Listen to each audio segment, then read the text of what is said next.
Good morning, good afternoon, good evening, ladies and gentlemen, boys and girls.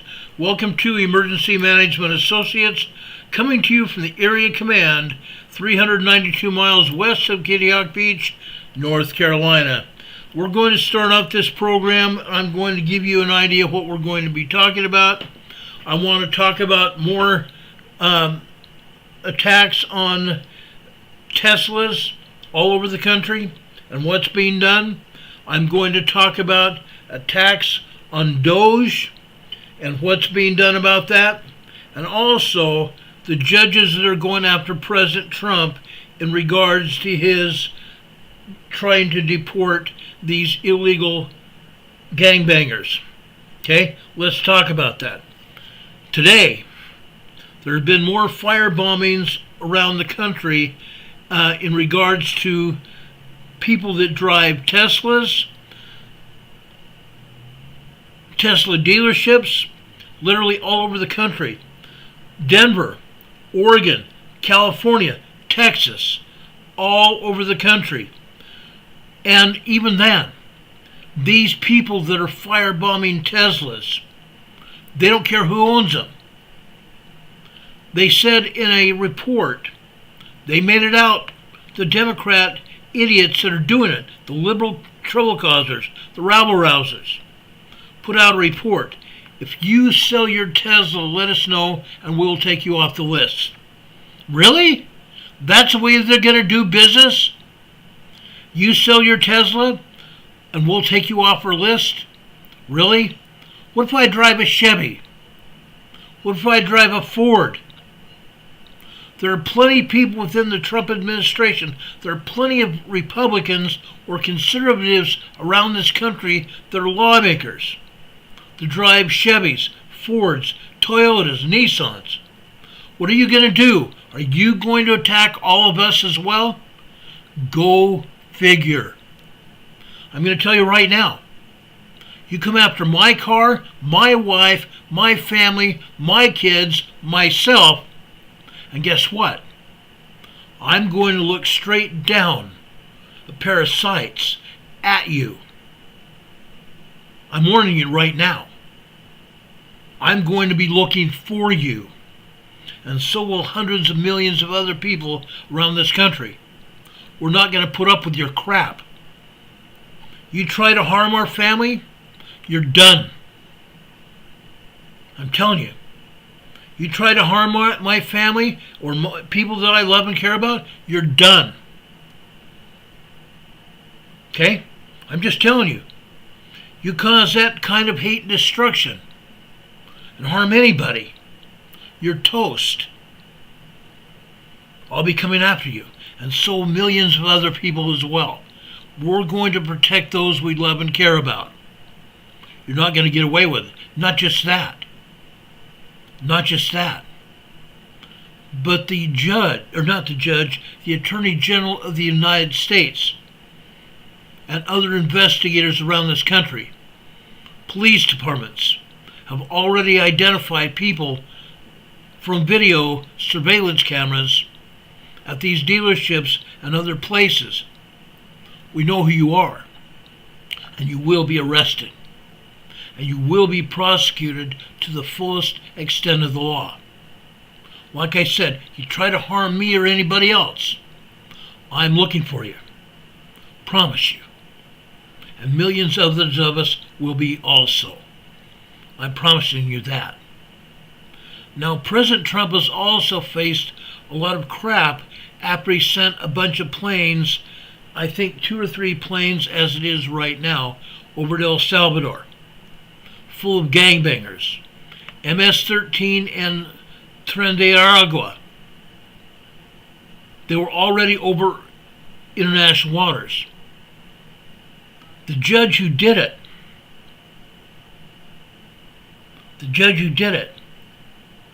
was a Washington, D.C. federal district court judge. He did not even have jurisdiction over President Trump, nor did he have jurisdiction over those planes. But he issued the order anyway. President Trump did not defy his order. Those planes were already over international waters, and as such, that judge had no jurisdiction over those planes at all. He didn't have jurisdiction over President Trump or anybody else. But other justices have also come forward. They're trying to go after President Trump. The Attorney General of the United States and the FBI are investigating what's going on. Judicial misconduct does not go unnoticed. Judicial misconduct does not go unnoticed. If you are found not to have jurisdiction, you will be dealt with to the fullest extent of the law, and you may be removed from your judgeship. You may be removed from your judgeship. Think about that. You could be disbarred because you're exercising jurisdictional garbage. I should say non-jurisdictional garbage. If you don't have jurisdiction, you should be sticking your nose into it. Yes, I'm talking to the judges now, or anyone else that tries to go after the president. Justices do not have jurisdiction over the president. They have jurisdiction over the laws. And I'm going to tell you this. Our Attorney General of the United States are going to court. They're going to court. They are going to protect that illegal alien law that President Trump used to toss those illegal people out of the United States. Not just illegal. They were murderers. They were rapists. Unreal. And we're going to keep them here? That judge in Washington did that? Boasberg? Trying to keep those people here? He's going to face an earful when our Attorney General gets hold of him. And so will the other judges. Now, it's not just Judge Roberts that told President Trump, oh, you can't say that you want these people, these judges, held on contempt. And their sayings, their writing, their orders cannot be held liable. Bullcrap. Bullcrap. It wasn't just Judge Roberts. Amy Coney Barrett, who President Trump appointed, has pretty much gone along with the Democrat part of the Supreme Court since President Trump appointed her some 7 years ago. Unreal. Completely unreal. These people, these judges, have gone off the liberal deep end. They've gone off the liberal deep end. We have Antifa attacking our people. We have Antifa attacking Tesla. We have Antifa attacking everybody.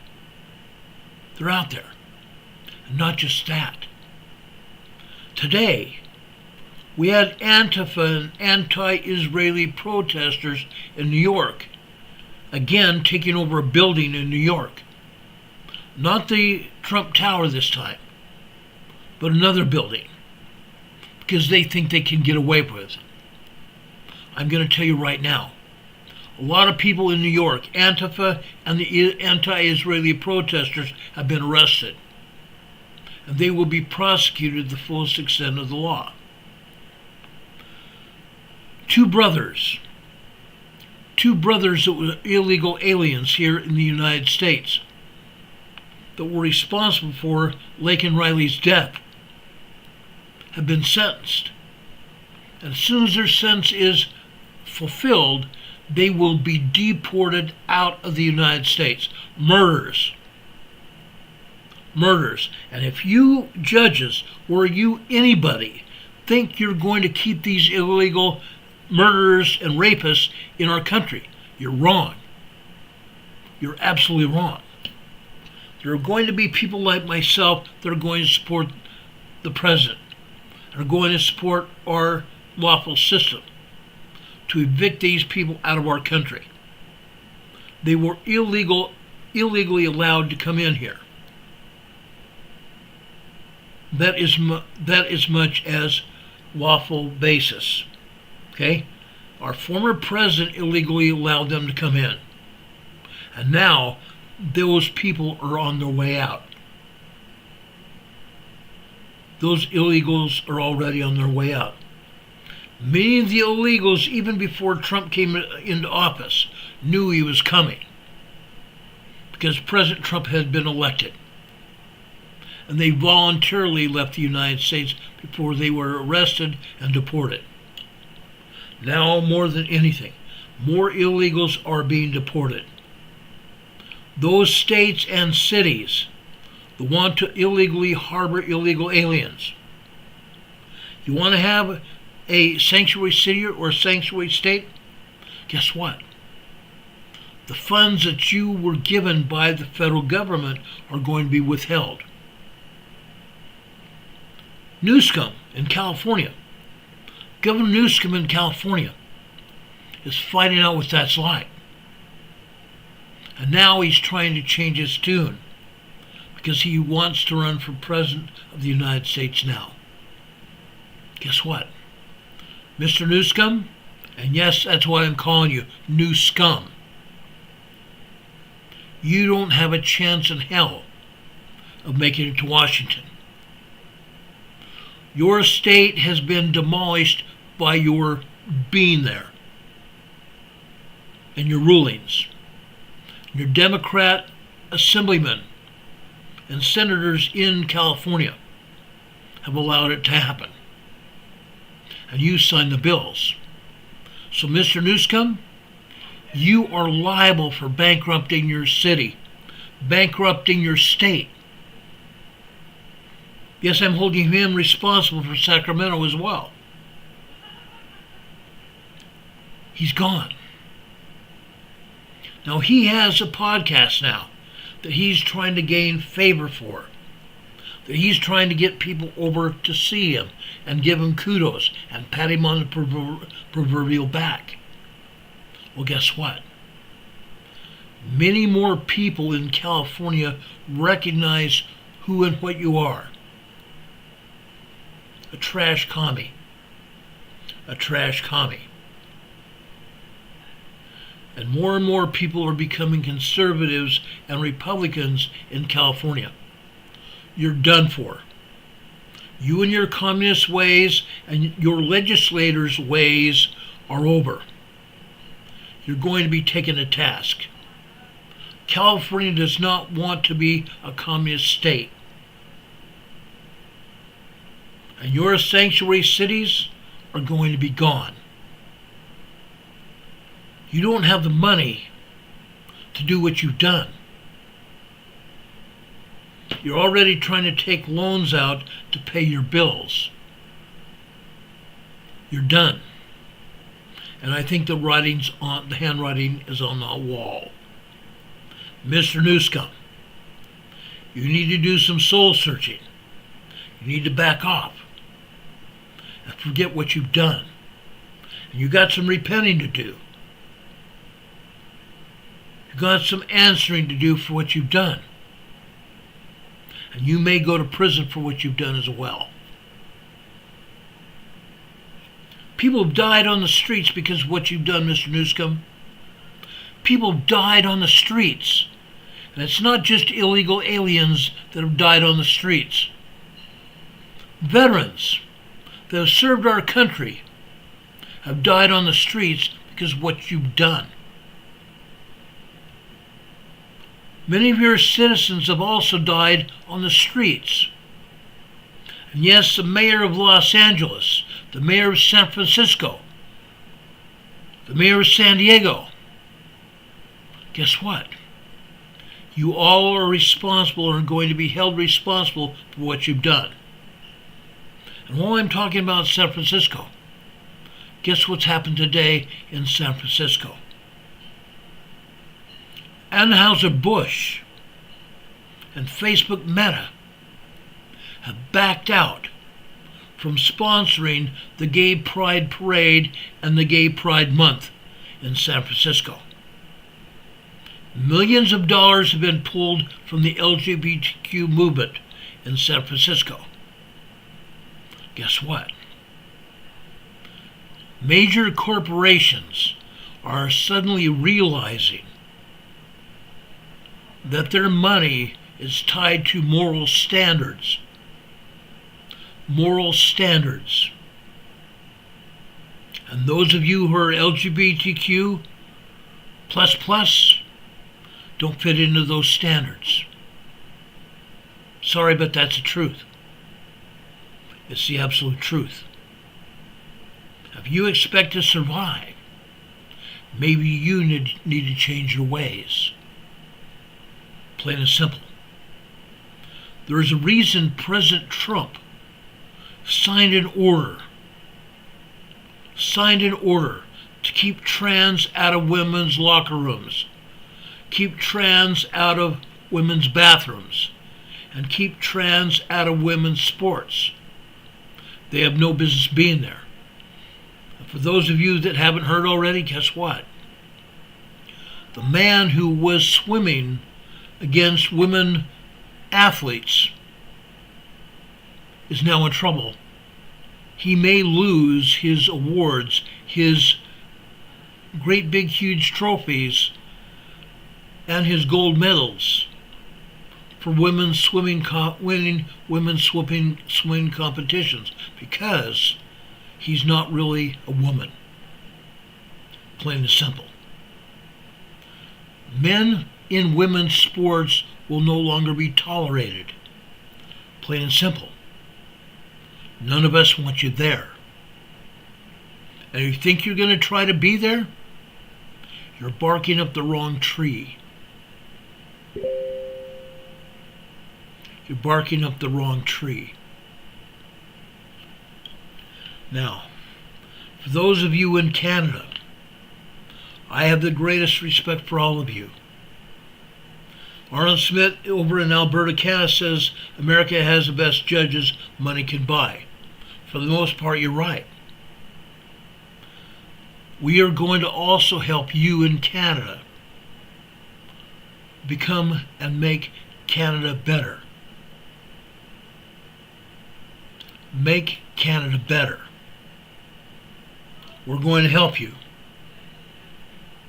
We're going to help you. Your leaders cannot sustain the tariffs that they have put on the United States. 250% tariff on milk and dairy products from Canada to the United States. 250% tariffs on dairy products that go in from Canada to the United States. Unreal. And yet, the new Canadian Prime Minister, guess what? He says we're going up tariffs on everything else that we sell to the United States. Well, guess what? No, you won't. No, you won't, because your tariffs against the United States are not sustainable. We're not going to play that game anymore. You want to play that game? Everything that Canada buys, we're going to put the same tariffs on you as well. Canada can't do that. Canada cannot sustain those tariffs either. Something's got to give. And your Canadian leaders are going to turn tail and run. We're going to make Canada great again. We are going to make Canada great again, regardless of what's going on. Richard Smith says China is putting tariffs on all of us. Guess what? Canada can't do that anymore as well. They bowed to the United States before, when President Trump was president before. Guess what? They're going to do it again. Richard Smith says China is putting tariffs on their seafood. Guess what? Sorry, I don't think that's going to work. I do not think that's going to work at all. Okay? I'm just saying. At some point in time, this crap that's been going on is going to stop. The people that have abused Canada and abused the United States and Mexico even are going to regret it. They're going to face tariffs like they've never seen before. Or maybe they have the last time President Trump was president. It's going to happen. It's going to happen. Arlen says, great, Richard. More for us to eat. Well, they have lots of cheaper products to eat. Yeah. True story. Now, speaking of that, those of you who are here in the United States, more good news. Okay? There is more money available to some 3+ million people that are receiving Social Security. Upwards of $3,600 are going out between now and March 21st to deserving senior citizens, the elderly, and people on Social Security disability and SSI. Those people will be put through the Social Security eyeglasses or microscopes. Their need is going to be justified, and they will be getting quite a bit of money as to their needs and cost of living. The cost of living here in the United States is skyrocketed, but the cost of living increases from our government has not. I got a whole $2 increase on my cost of living here where I live. $2. That doesn't do anything. That doesn't do anything. But over 3 million people on Social Security will be getting an increase tomorrow on the 21st. If you don't see it immediately on the 21st, wait. It's coming. It's coming. Okay? Just wait. Now that's some good news. Also, just so you know, DOGE has already recovered $115 billion. The Department of Government Efficiency under Elon Musk has recovered already $115 billion. That's what he's doing already. And as a result, Elon Musk told President Trump several weeks back, why not give 20% of what we recover back to U.S. citizens? It was stolen from the citizens. It was stolen from the citizens. It's money that does not have to be taxed again. It was stolen from the U.S. citizens.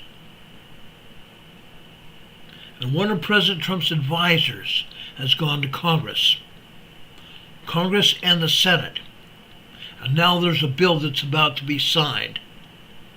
There's a bill that's about to be passed in the Senate and then signed by the President of the United States to give that money back to the citizens of this country.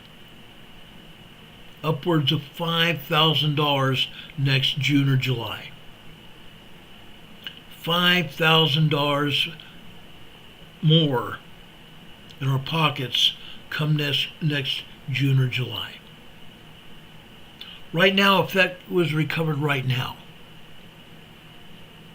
if what we were going to get was based on $115 billion recovered, we would get some $762 recovered. Musk and his team are still working on recovering billions more.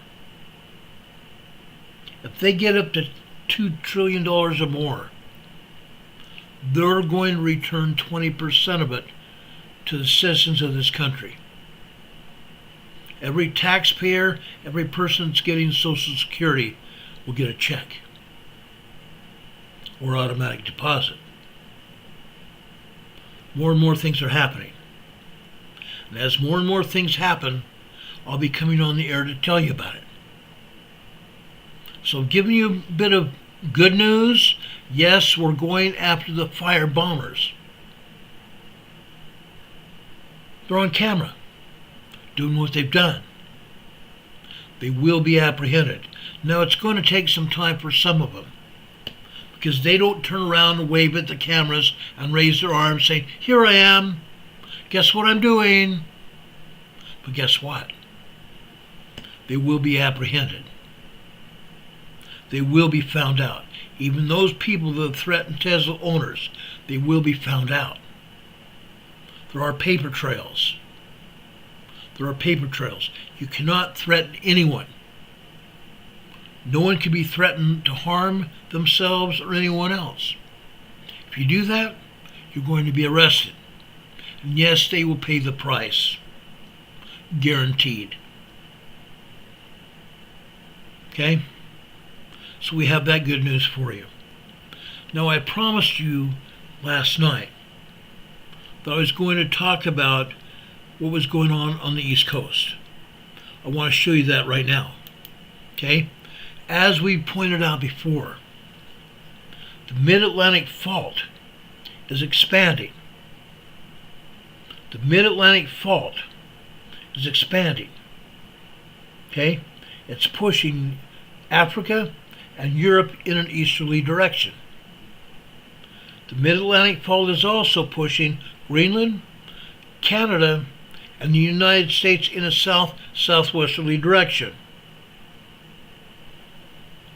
That's putting pressure on the east coast of this country and Canada. This is one of such seismograms I'm showing you now. This is a seismogram from Calhoun, Georgia. Calhoun, Georgia. This is the southern end of the United States. Guess what? Tremors here.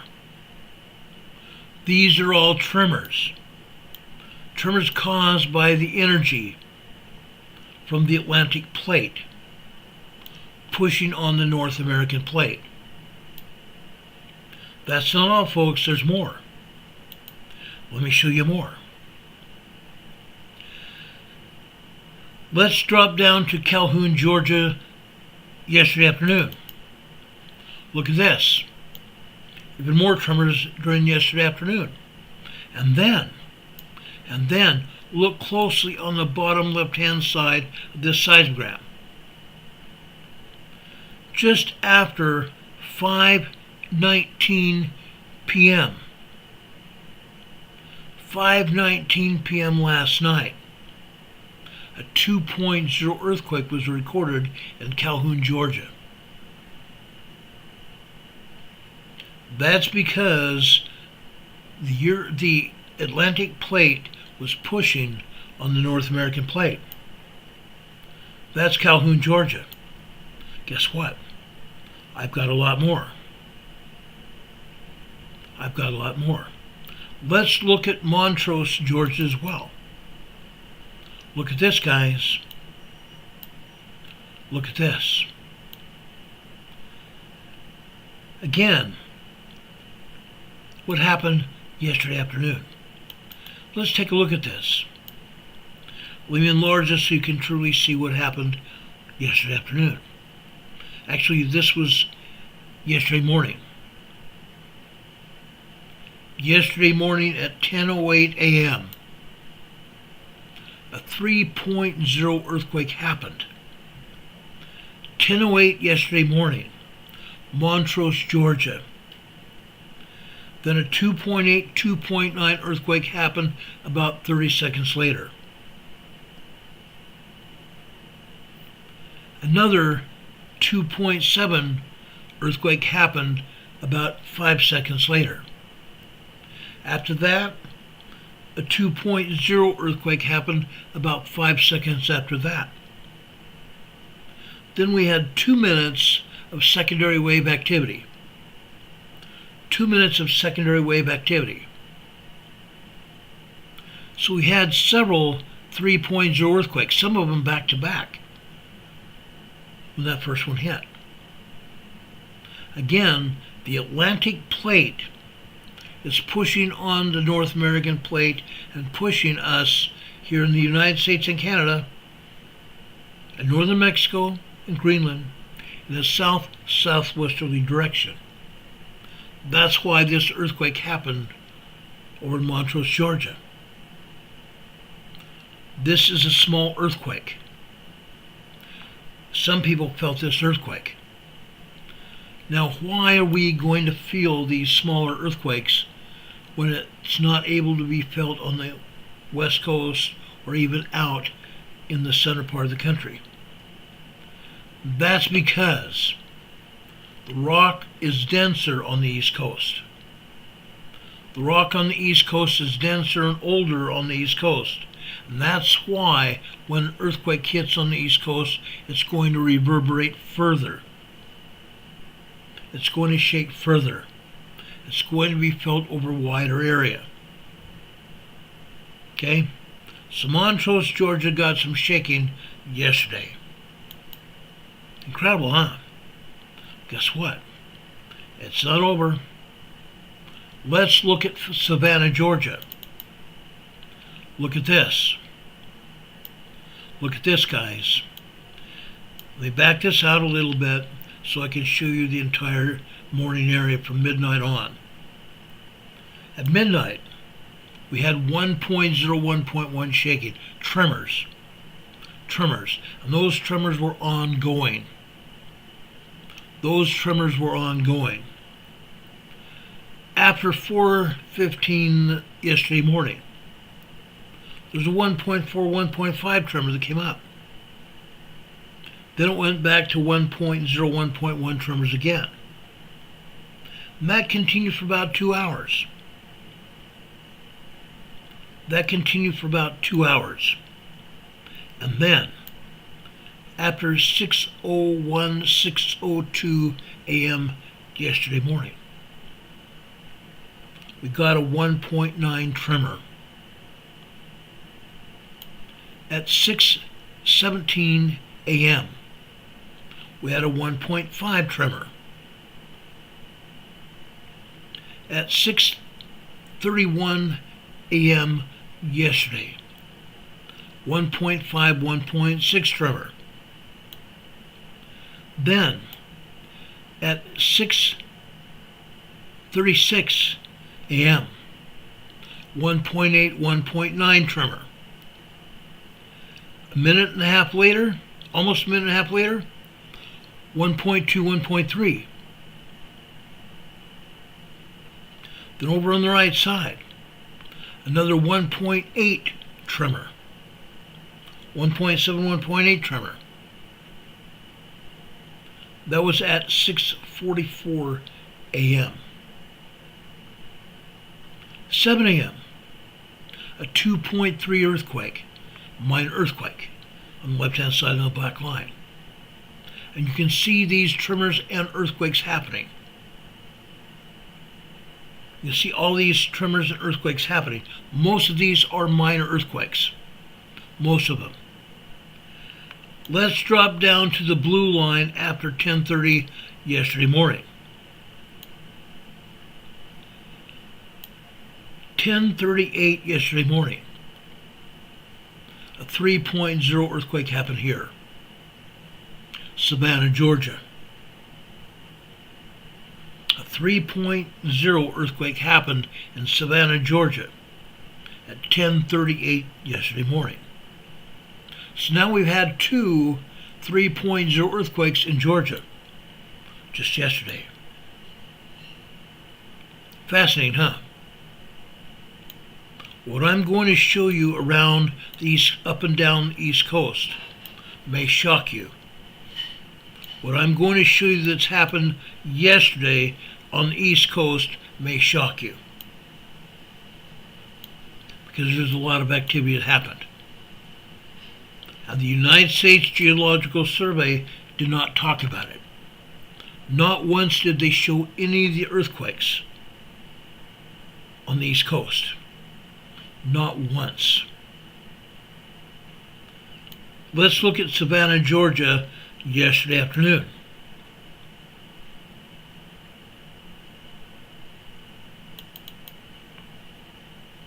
Look at this, guys. More minor earthquakes.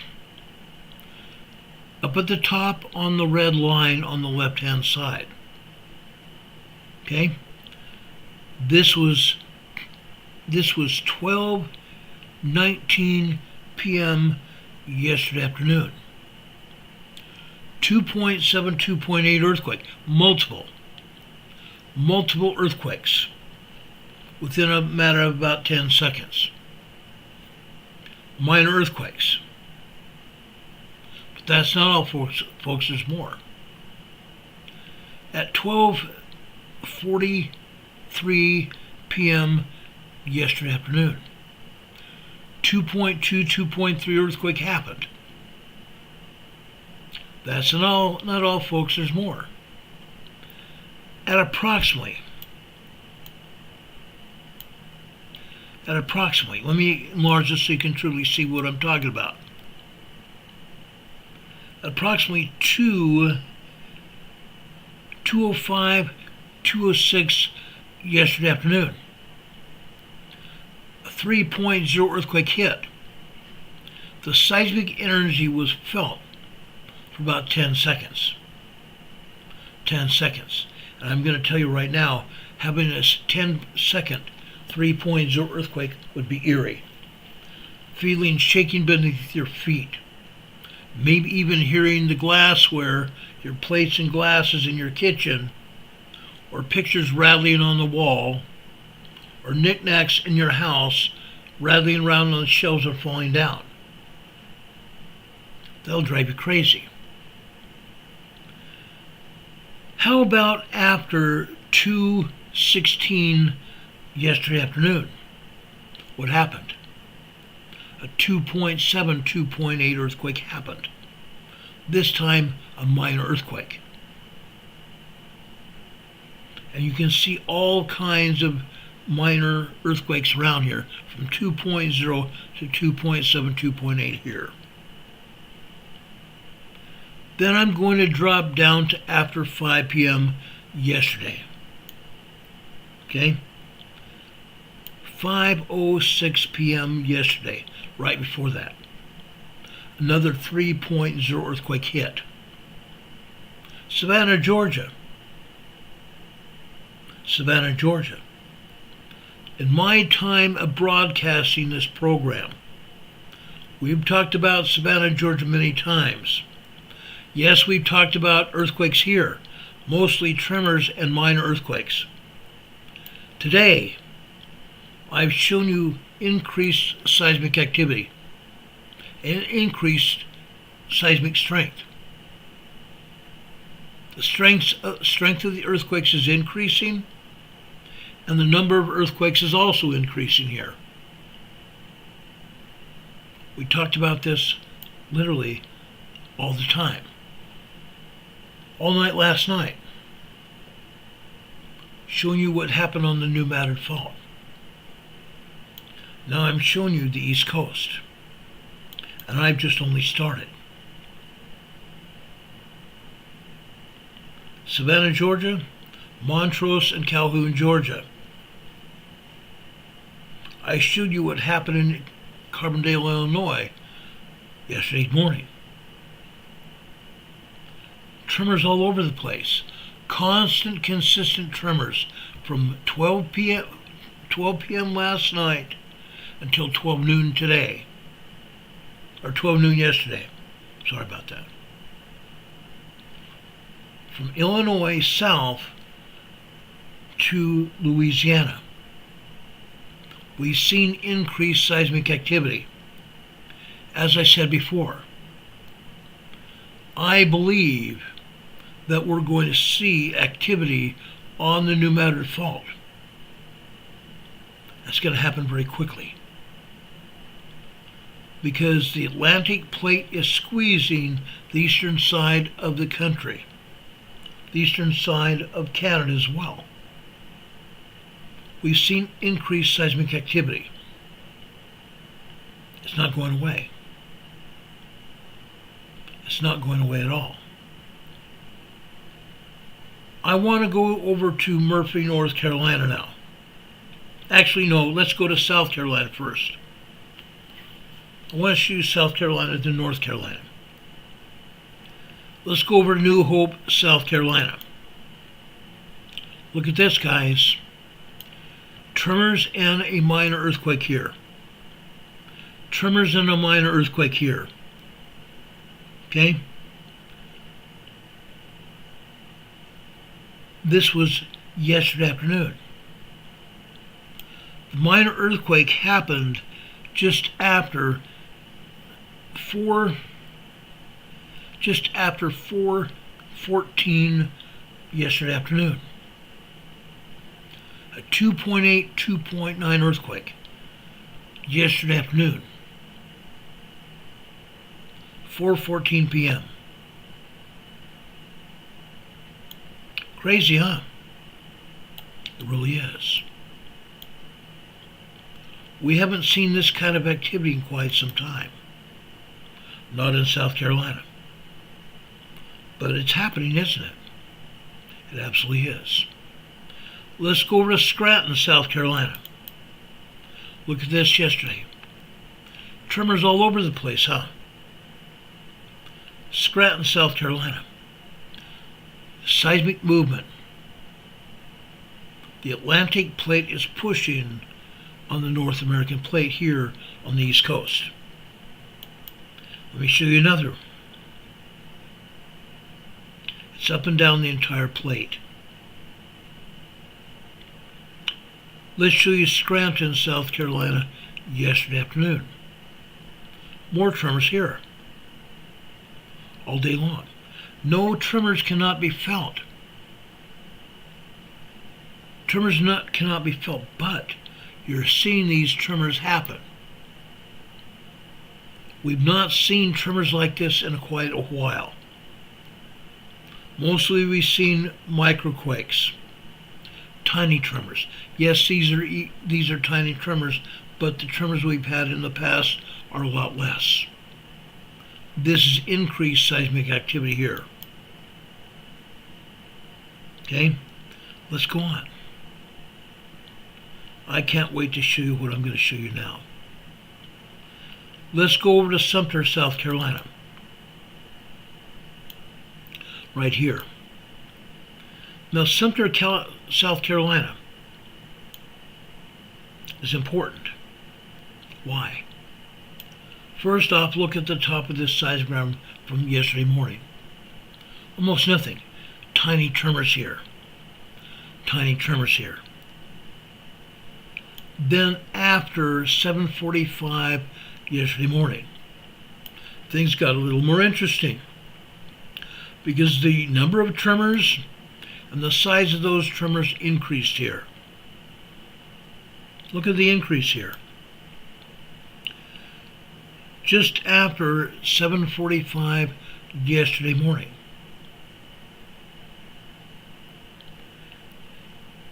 (7:51, 7:52 yesterday morning.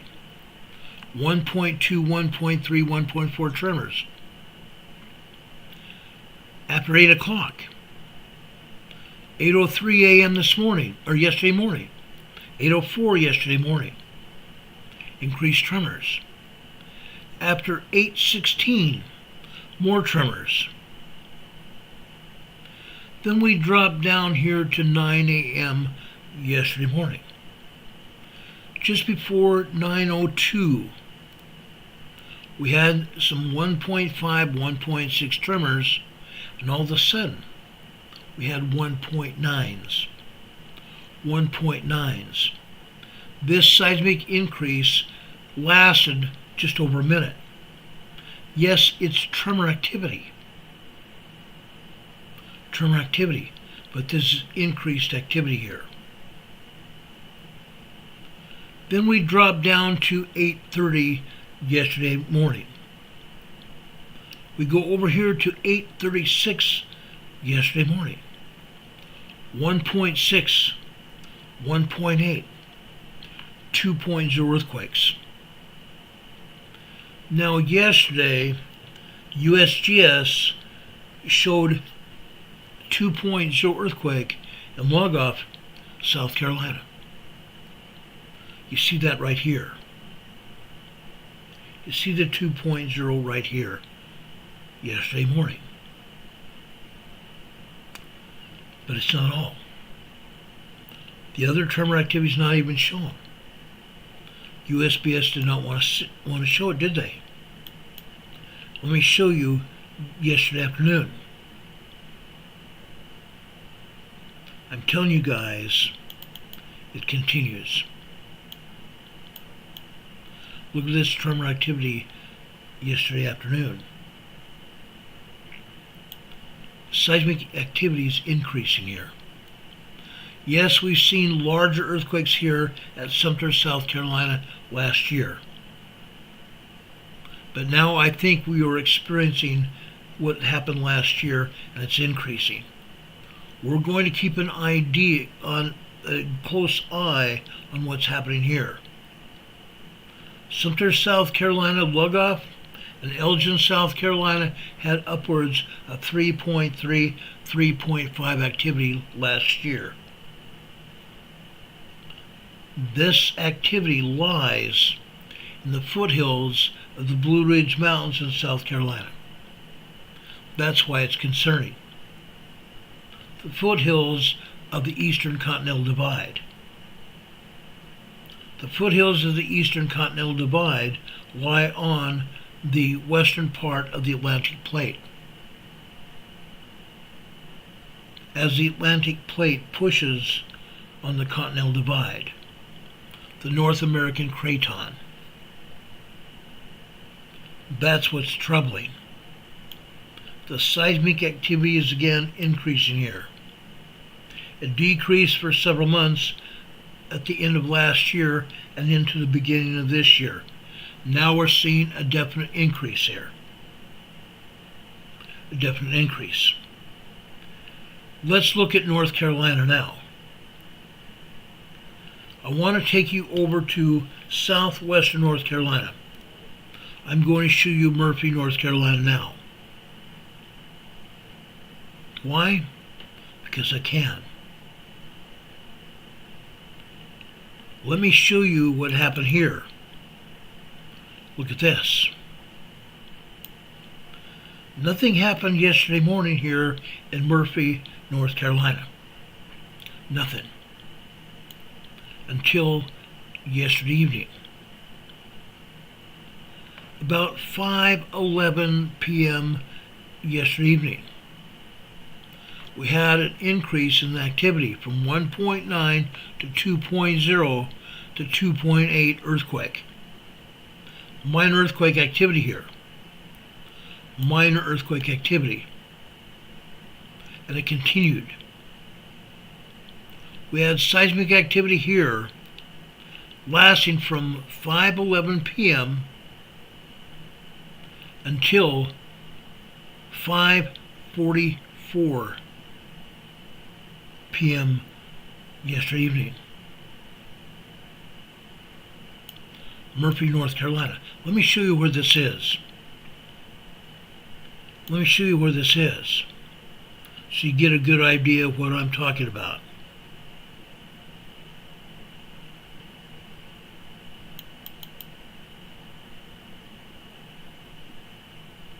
I'm sorry.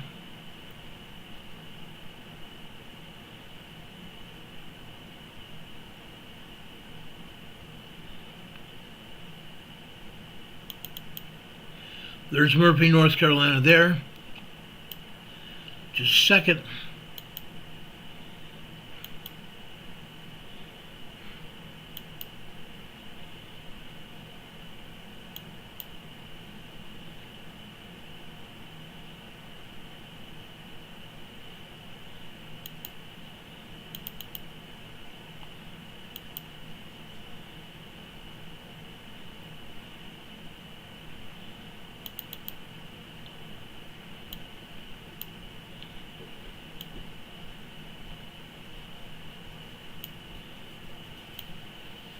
right there.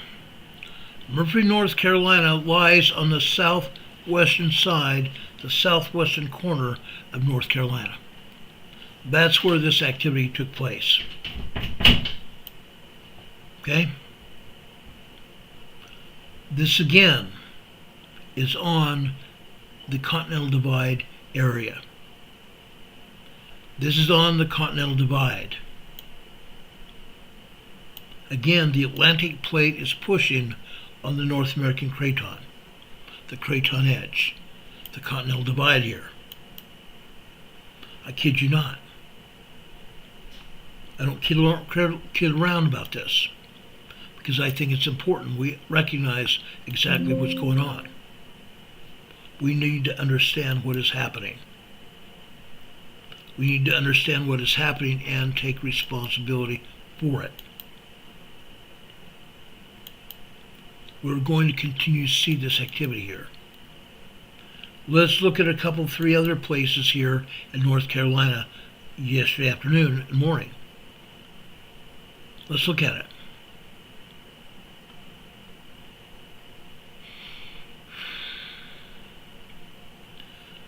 I want to take you over to Roland, North Carolina. Look at this. This is the later part of yesterday morning. Okay, look at this.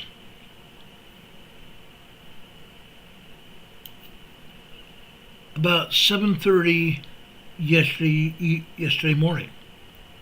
Seismic activity was almost non-existent until 7:36. Yes, we'd had some microquakes and we had some very minor 1.0 tremor activity. But all of a sudden it picked up, didn't it? 7:34, 1.4 activity. Went from 1.0 to 1.4 activity. 2 minutes later, the seismic activity picked up. Tremor activity. Then what happened? What happened? 7:45 picked up.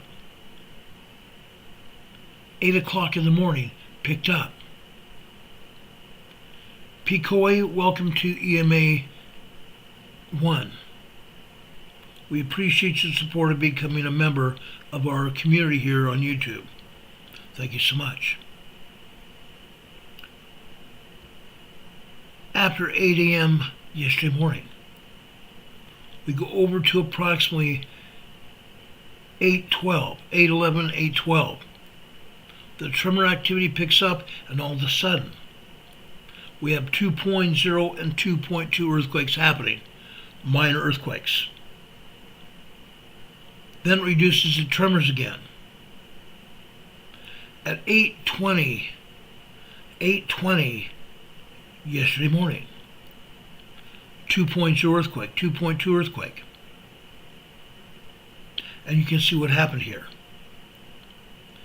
At 9:07 a.m.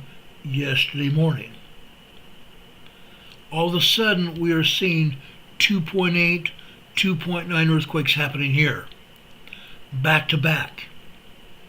Seismic shaking lasted about a minute.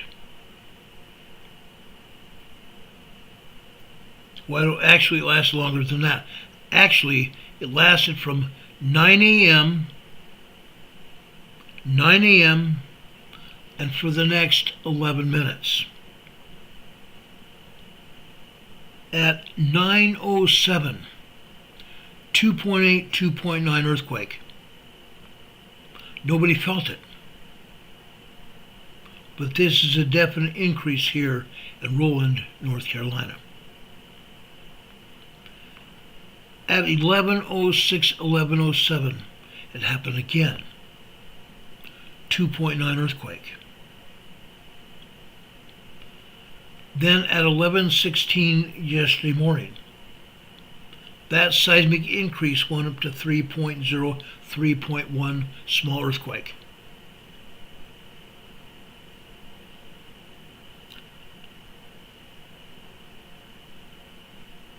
at 11:43 yesterday morning.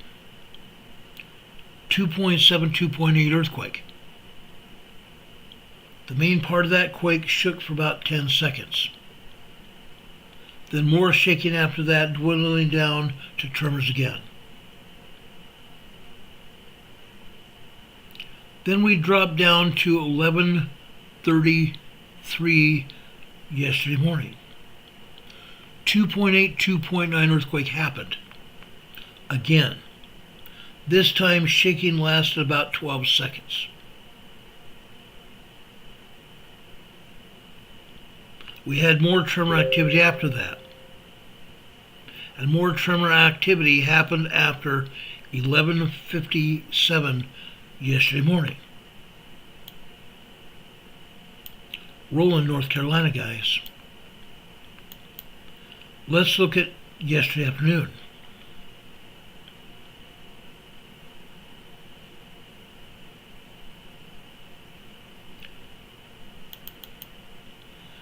This is yesterday afternoon. Look what happened here. Just after 12 noon yesterday, 2.0 earthquake. 2:02 yesterday, or 12:02 yesterday afternoon, 2.0 earthquake, and several other tremors here. And then from 12 a.m. or 12 p.m. until 1:15, almost constant tremors, totally almost obliterating any white on the seismogram here. The colors totally obliterating any white on the seismogram, completely obliterating it. That's how much seismic activity there was. And actually, it was about to go out to 1:30. 1:33 yesterday afternoon. Another 3.0 earthquake. What happened after 1:49 p.m. yesterday afternoon? 2.7 earthquake. And you can see the other earthquakes here. It's not just tremor activity. And then 5, I want to go down here to the right-hand side on the bottom, on the blue line. Okay, what is there? What is there? At approximately 5:41 yesterday afternoon, another 3.0 small earthquake. Roland, North Carolina. This is along the coastline of North Carolina. Along the coastline of North Carolina. Seismic activity is picking up, and it's getting larger.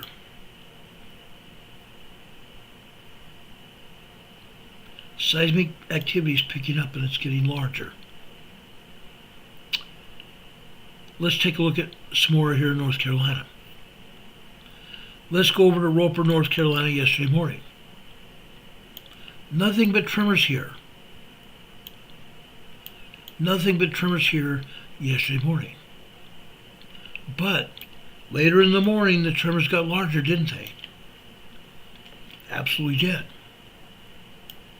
Absolutely did.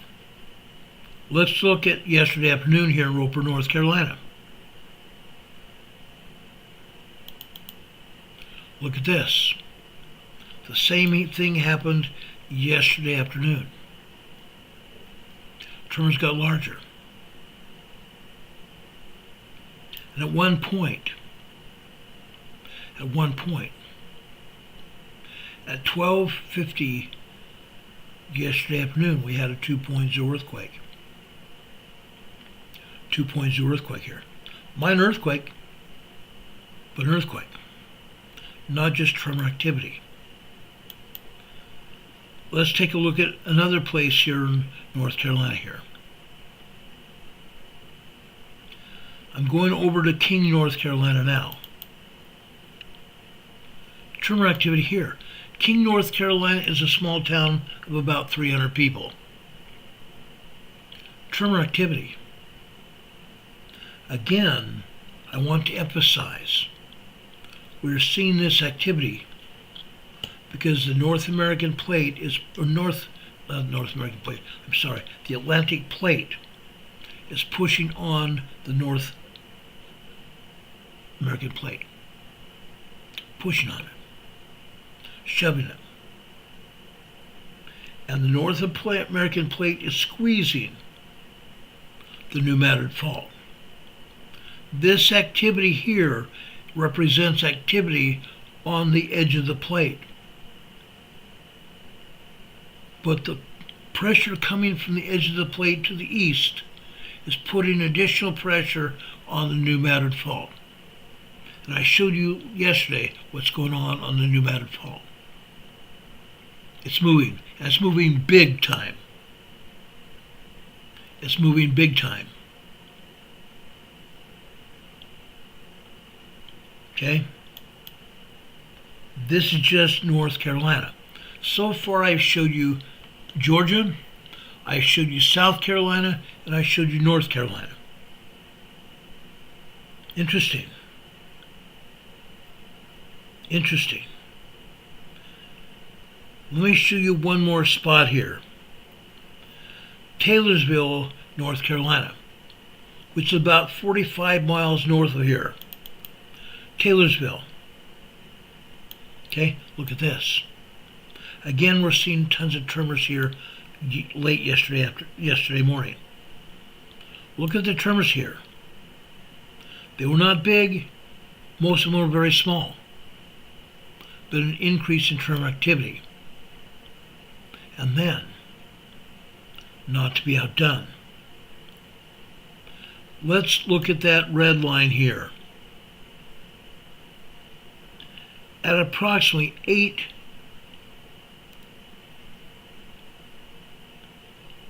8:24 a.m. yesterday morning, a 2.7, 2.8 earthquake occurred. You can just barely see the top of that line there. 2.7, 2.8 earthquake occurred. Then, what happened? After 9:06 a.m. yesterday morning here, Taylorsville, North Carolina, we had another 2.7, 2.8 earthquake. This is just 45 miles north of where we live here in Morganton. Let me tell you what happened in Morganton yesterday and today. I was sitting in my office taking care of some business, talking about earthquakes, pulling information for you to see yesterday and even today. Then, I look at my water bottle here. I look at my water bottle. I see shaking going on of the water in my water bottle. It wasn't great, but it was just tremor activity.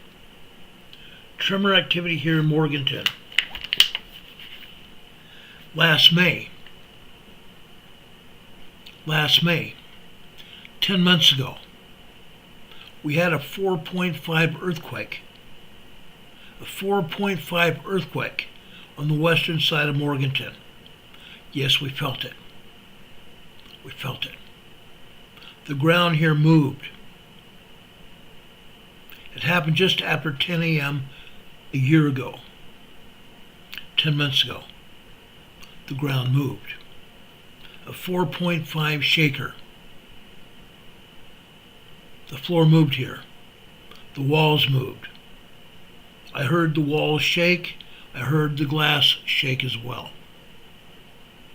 The pots and pans downstairs were also shaking.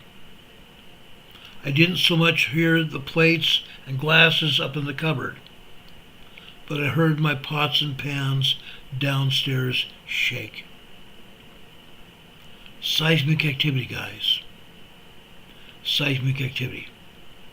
Richard Smith is reporting another 2.0 over in Northern California. That's happening.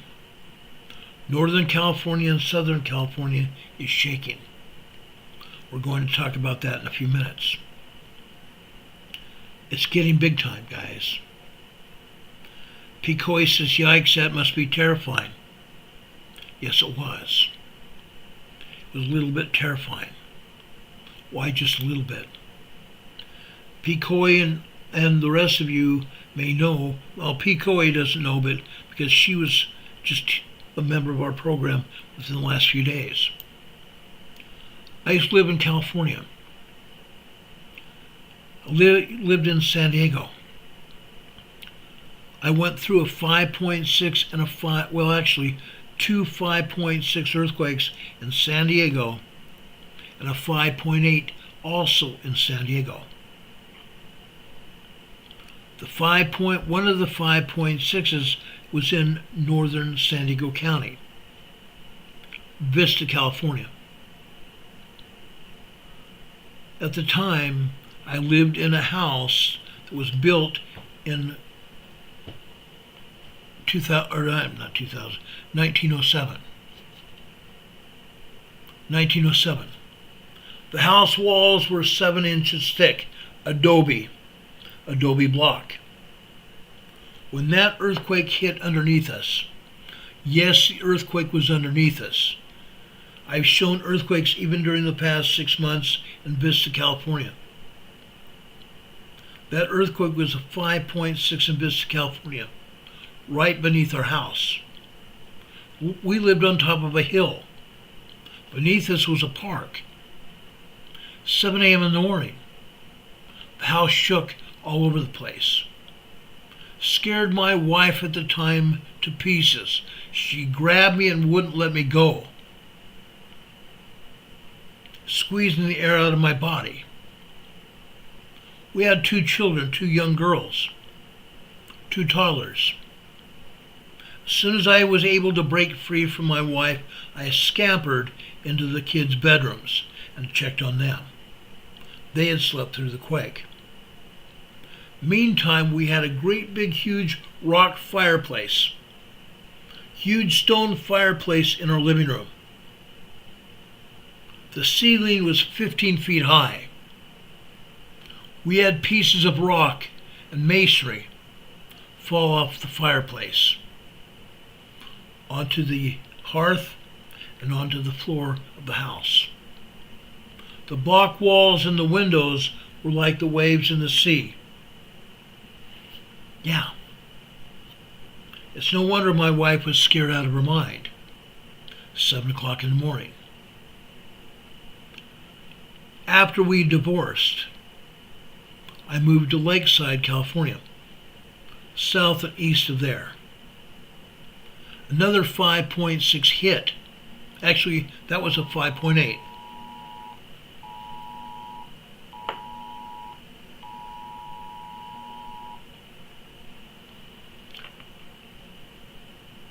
I'll give you the information that just came across my device. I'll give you that information in just a minute.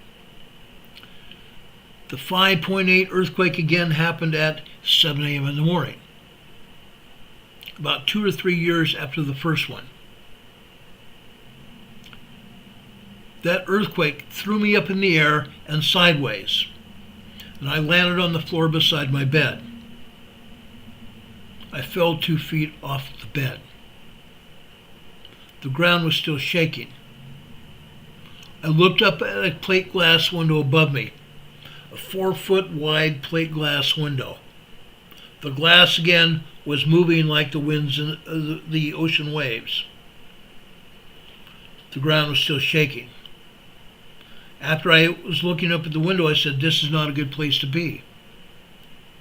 So I rolled over the bed, grabbed my pants, threw on my pants and a shirt, and ran to the bedroom doorway.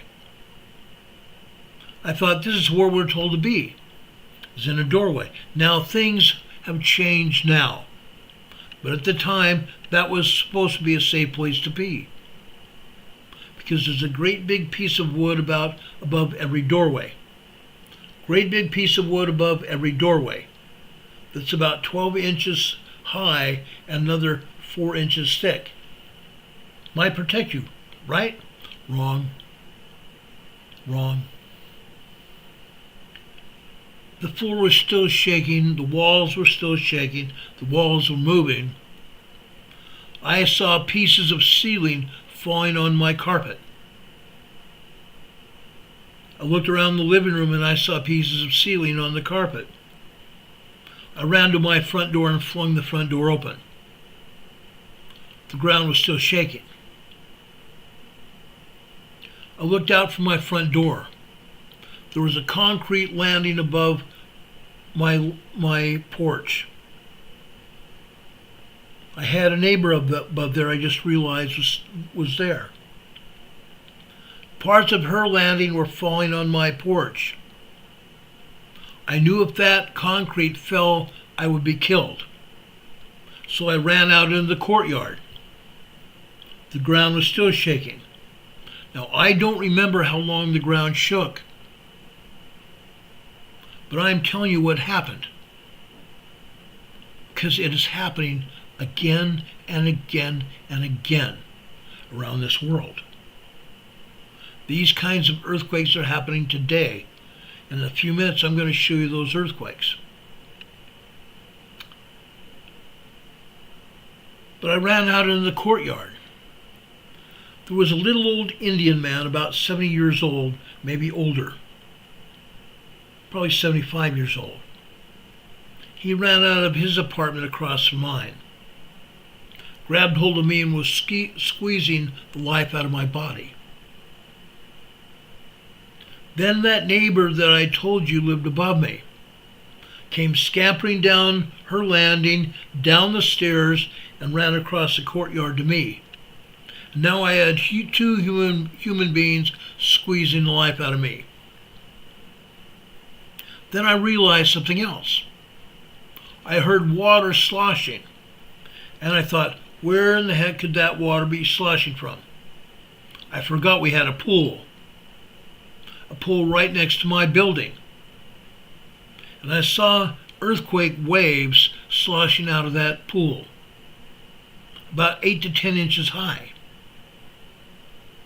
So that earthquake was throwing water out of that pool. And I'm going, what else could happen? Then just as suddenly as that earthquake had started moments before, all of a sudden the shaking stopped. But my neighbors wouldn't let go of me. Your man Ron was having the life squeezed out of his body. Finally I said, guys, the shaking stopped. And both of them let up a little bit. Yes, their arms were still around your man Ron. But I finally got them calmed down. And we went back into our buildings. Unreal. Unreal.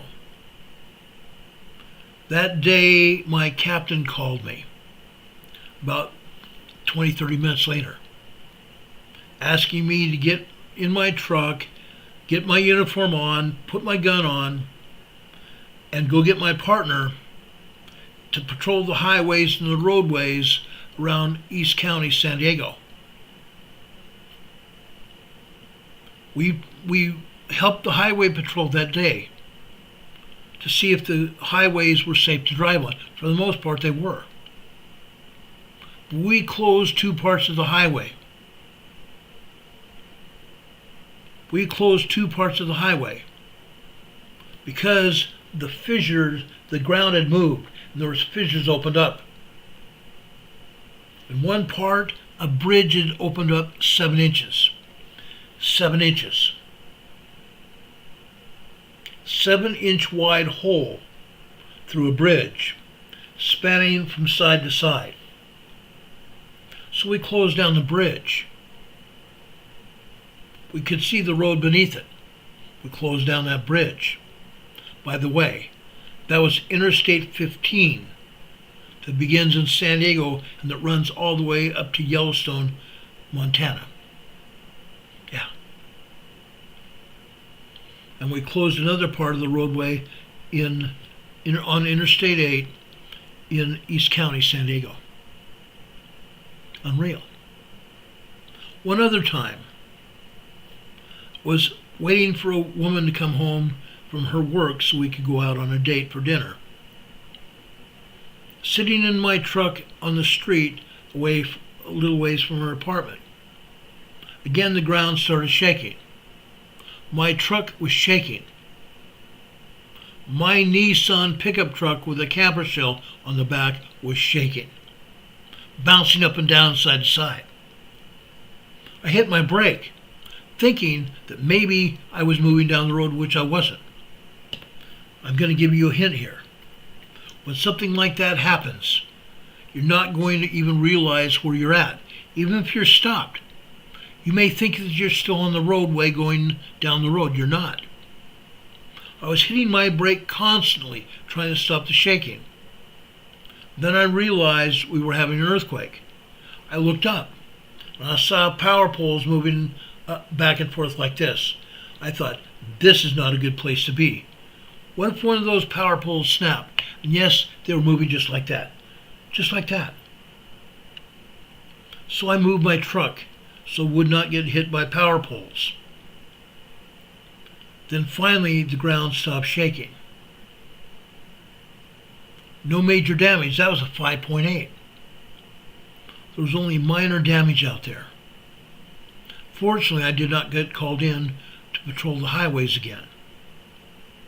That happened about 4 p.m. that afternoon. So there's two 5.6s and a 5.8 in San Diego. After that, 1994, my partner and I were called to go out to Northridge, California, up in Los Angeles, to assist the police with the Northridge earthquake, a 6.9 earthquake. The earthquake had happened. We got there the same afternoon as the earthquake had happened, and they were still having aftershocks. That night, my partner and I put up our tents, slept separately in our tents. And at one point during the night, we had a huge aftershock.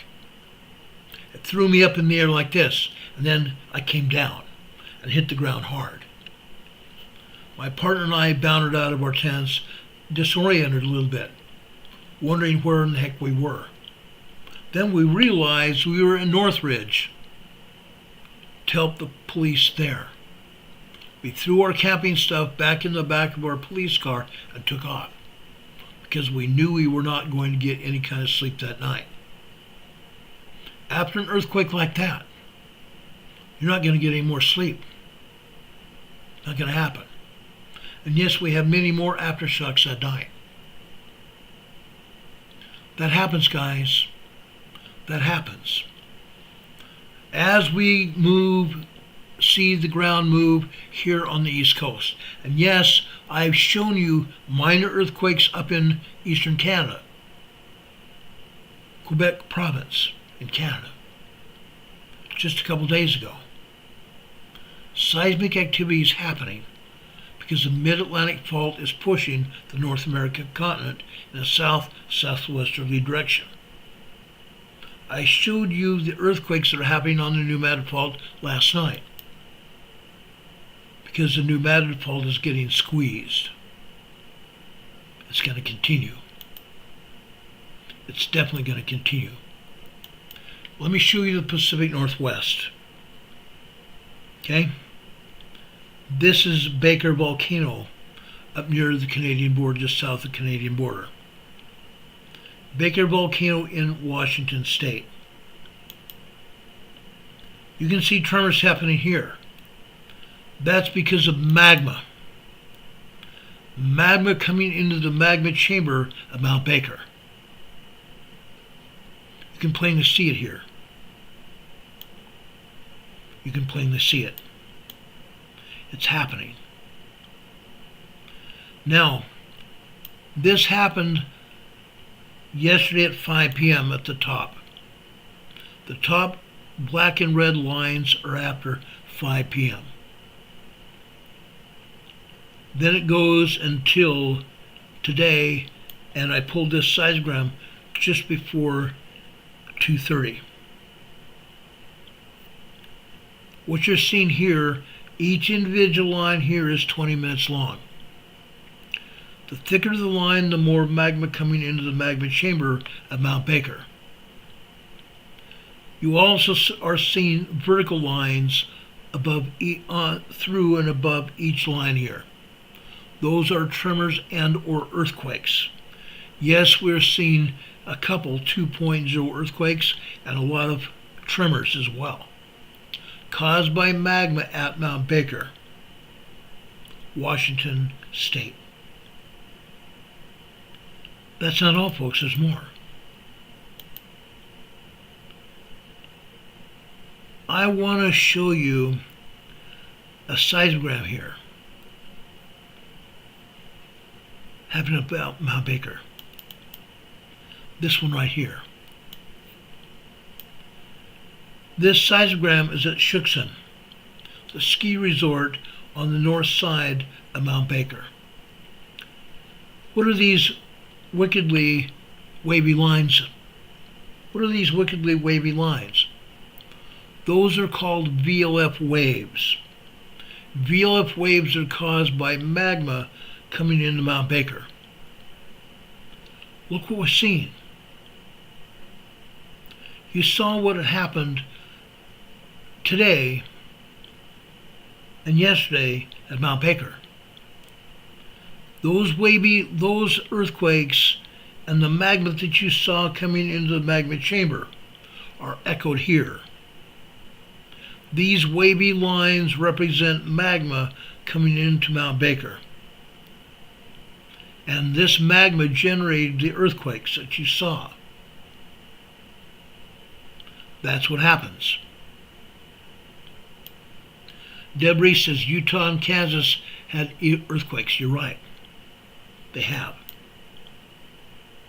They most definitely have. But Mount Baker had some earthquakes yesterday, right? And today. Let's go south to Glacier Peak. Glacier Peak also had a lot of seismic activity. Look at this. Yesterday evening, and it happened earlier yesterday afternoon as well. But this shows from 5 p.m. yesterday evening until later yesterday night, or last night. Most of the activity here happened between 5 and 11 p.m. Heavy-duty tremor activity. And yes, we did have some earthquakes here.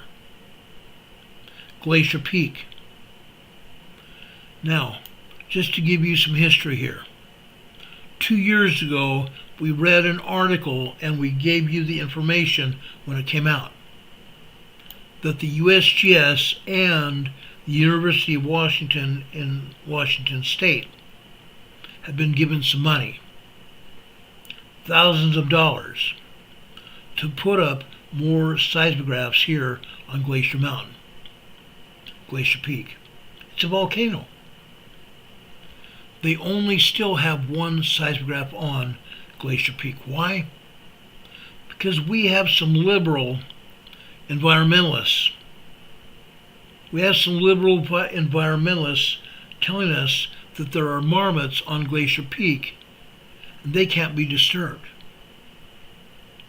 They're not allowing scientists to place seismographs, more seismographs on Glacier Peak because we might disturb some marmots. They were going to put 5 seismographs on Glacier Peak.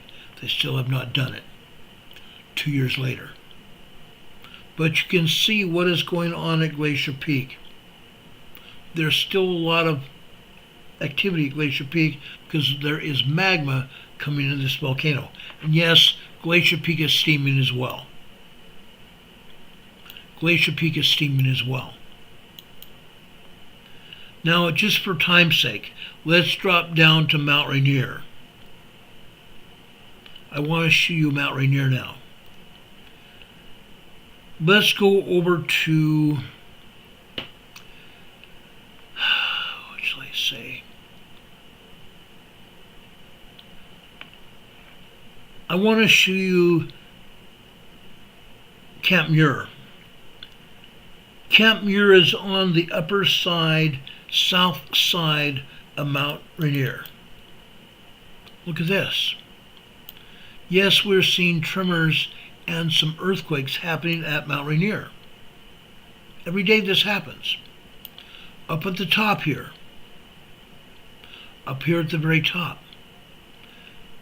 6:15 yesterday afternoon on the left side. Over here, we are now at 6:23 p.m. yesterday evening. 2.8, 2.9 earthquake. Yes, there are other earthquakes and tremors happening here, but this is the most defined. This one is the most defined. This lasted a fraction of a few seconds. Okay? That's what's happening here at Mount Rainier, but it's not the only one. Let me show you what happened at Mount Rainier yesterday morning.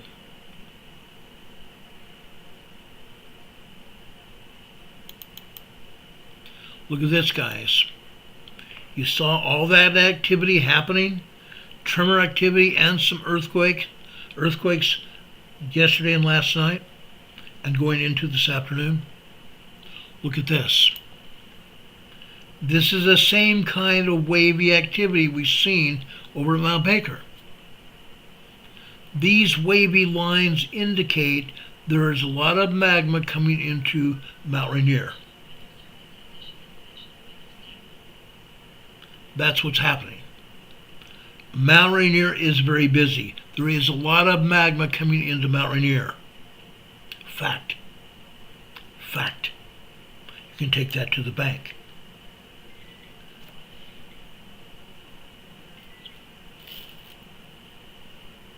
Okay? Mount Rainier is busy. Let me show you Mount St. Helens.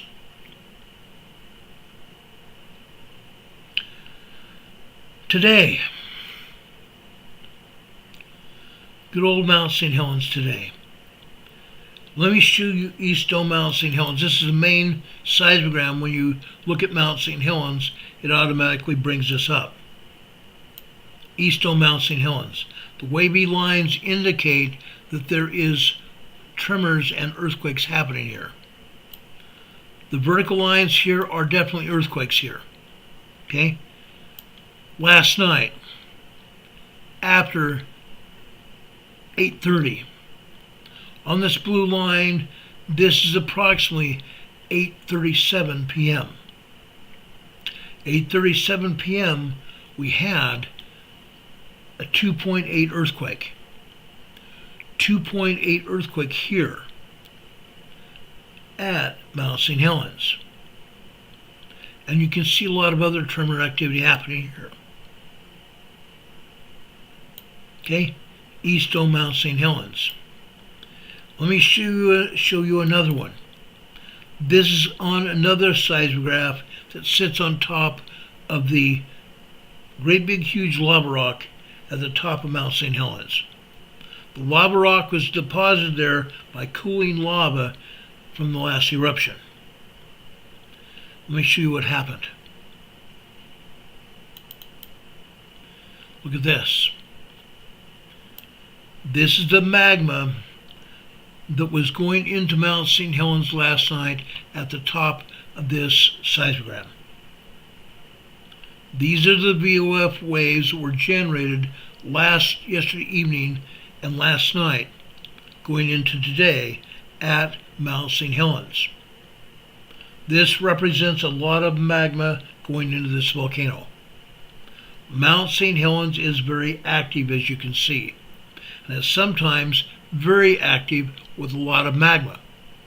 That's why we had at least one good-sized earthquake here at Mount St. Helens yesterday evening. but I do not think it was the only one. I believe the seismologists scrubbed the volcano. They scrubbed the information off the seismogram. Because with this amount of activity, we should have seen more earthquakes, and possibly even stronger earthquakes. So they erased the information. They erased the information. Catherine Sigurdsson is asking, how often does Mount St. Helens erupt? Is there a certain amount of years between each one? Catherine, let's talk about this. In 1980, I believe it was October 1980, Mount St. Helens erupted. At that time, Mount St. Helens had earthquakes going off all the time. At one point in time, USGS had evacuated the mountain. There were people living in cabins on the mountain. There were scientists also on the mountain observing what was going on. USGS and the authorities in Washington had evacuated Mount St. Helens because they thought it was going to blow. But all of a sudden the things calmed down. There was a great big bulge. There was a great big bulge on the mountain. Huge bulge on the one side of the mountain. Guess what? A week or so later, the bulge erupted out the side of the mountain. Part of the top of the volcano also disappeared because of the eruption. The eruption lasted not hours but days. One of the scientists that had gone back to the mountain was killed because of the eruption. A total of 53 people were killed because of the eruption at Mount St. Helens, 1980. It also erupted again very smallly, very much less than it erupted at 1980 back in 2003. 23 years went by. Now scientists are looking at what I'm showing you. They know darn well what's happening. And yet, they are only posting occasionally tremor activity. They're only posting tremor activity, and I've already shown you earthquakes. And if we went back day to day, it wouldn't be just one earthquake. It would be many. 2.8 yesterday evening, just after 8 o'clock. But I know there were more than that. The agencies scrub the data. They do not want people to know what's going on. They know darn well that Mount Rainier and Mount St. Helens are getting ready to erupt. They know that. But they're not willing to do anything about it. I've got data here. I have data here showing that Mount Bachelor is also moving. Not as much as St. Helens, not as much as Mount Rainier, but it's moving. For 3 years. 3 years out of the last 6. When I first started covering these volcanoes, Bachelor volcano was showing a lot of activity, tremors and minor earthquakes. Then for 3 years, they showed nothing. They completely scrubbed the data, not allowing the data to get out to anybody. Now they're at least showing tremors and minor earthquakes at Mount Bachelor. Mount Hood is a different story. Mount Hood is not showing signs of eruption, but Mount Hood is showing tremors and minor earthquakes. Tremors and minor earthquakes at Mount Hood. Sisters Volcano. Let me show you seismic activity at Sisters really quick. I know things are going pretty late tonight. It's already 20 after 8. Eastern Time. This is the data at Sisters Volcano. The red and black lines don't mean anything. That's trash. The Pacific Northwest Seismic Network shows that. It's called abstract. It doesn't mean a darn thing. It doesn't mean there's a lot of magma during that time, not at all. It's trash. But you're also seeing individual lines here. Again, each line here represents 20 minutes of time. The thicker the lines, the more magma coming into the volcano here. Sisters Volcano is 3 volcanoes, not just one. It's a 3 volcanic complex, only being monitored by one seismograph. That's pretty bad. When you have 3 good-sized volcanoes, stratovolcanoes, they should be monitored by more than just one monitoring station. But this is what we got. Look at today. The bottom part of this seismogram shows earthquakes. The top shows us tremors that happened yesterday evening. Look what's going on today. Okay? Today.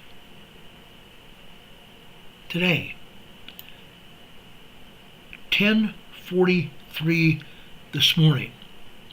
3.0 earthquake here. 2 minutes later, 10:44,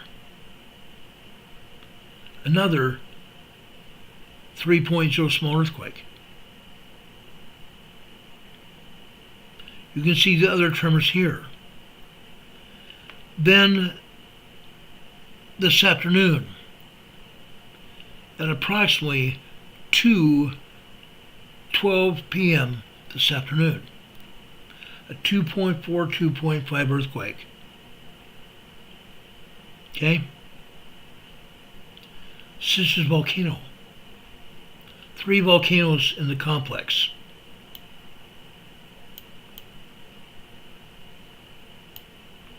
Monitored by one seismograph. Incredible.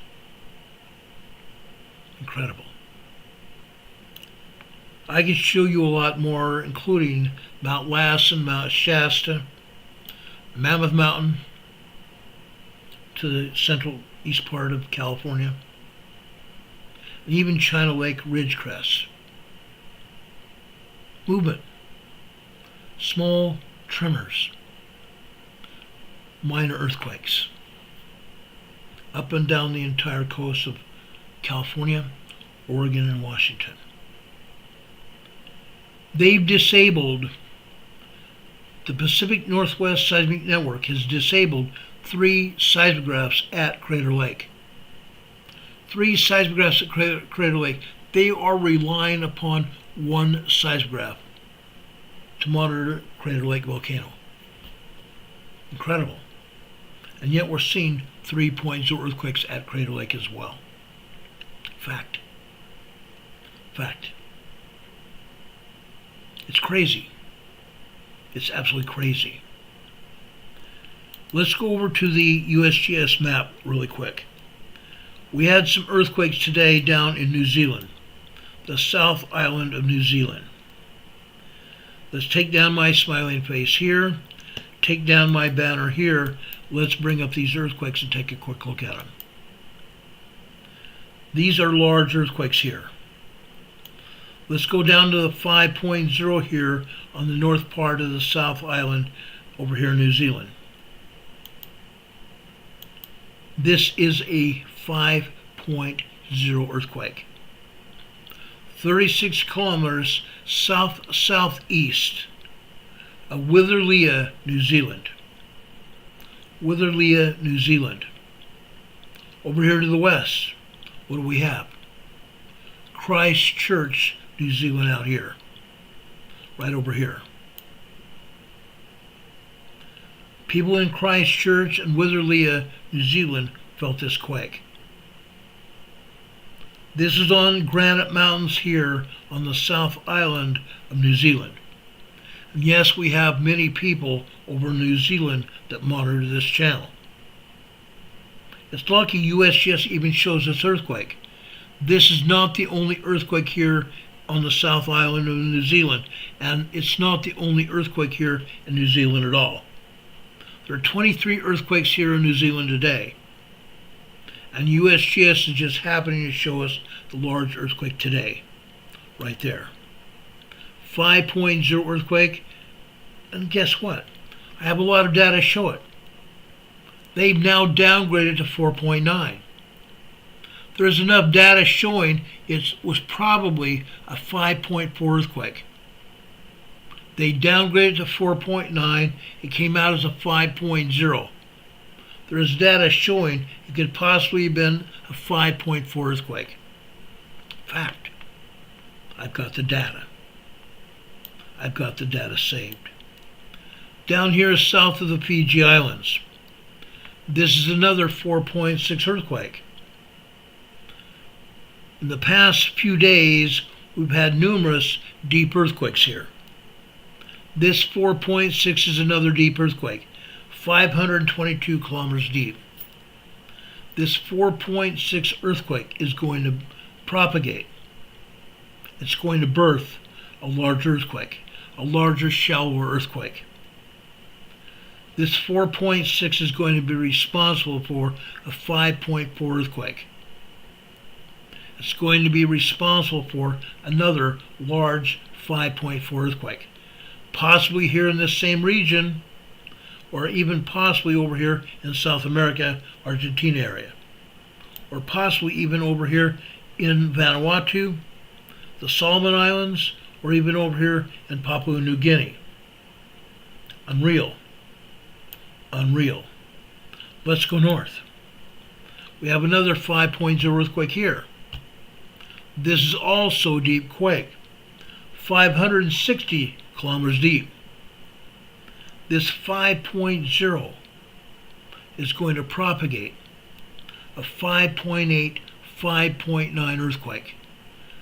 These two earthquakes I'm talking about here are going to propagate these earthquakes sometime within the next 3 to 10 days. That means we have 3 other earthquakes yesterday that we talked about. There were deep earthquakes, which are also going to propagate 5.4 to 6.0 earthquakes. So now we're talking about five large earthquakes within the next 10 days. In this area or out to the west. Probably out to the west. I don't think they will make their way to South America. That's going to happen. That's going to happen. And now we've had another earthquake here. Just popped up. This is the 4.7. Also 540 kilometers deep. Another deep quake. This deep quake is going to propagate a 5.5 earthquake. It will propagate a 5.5 earthquake. So now we're going to look at least 6 earthquakes. 6 large earthquakes within the next 10 days. 3 to 10 days. Watch it happen. Watch it happen. Let's go over here to the west. Here we have a large earthquake here, a 5.2 large earthquake here in the Loyalty Islands. This is a shallow quake. It's not going to propagate any earthquakes. This is a shallow quake, a 5.0 shallow quake. 5.2, I'm sorry. We go out here to the northwest. Is-Angel Vanuatu. Is-Angel Vanuatu. This is a 4.4 earthquake, 258 kilometers deep. This is a moderately deep quake. This isn't going to propagate anything. All these earthquakes so far have been out in the ocean. Nobody felt these quakes. The ocean waters of the Pacific Ocean absorb the shock waves of these quakes. Let's go north. This is 22 kilometers northeast of Port Olry, Vanuatu. Last November we had a 6.5 earthquake happened here at Olry, Vanuatu.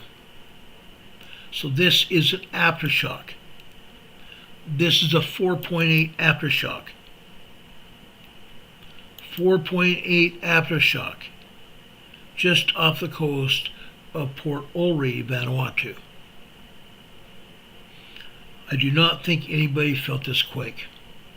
Even though it's fairly close, I think the ocean waters here absorbed the shock waves of this quake.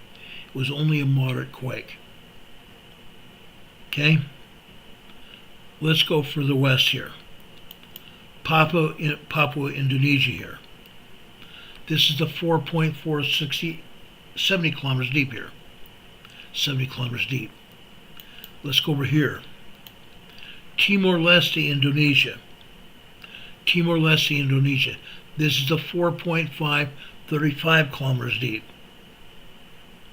This is out in the ocean of the Banda Sea. Nobody felt this earthquake either. Out here northwest of there, also near Timor-Leste. This is further out in the ocean. This is a 4.3 earthquake. Nobody felt this quake either. The ocean waters absorbed the shock waves of this quake. Not so right here. I don't believe it's so right here. Look where this earthquake is. Right there. It's on the earthquake fault here. On the earthquake fault. This is another 5.1 earthquake. USGS downgraded this to 4.9. They have this as 63 kilometers northeast of Morganton, Indonesia.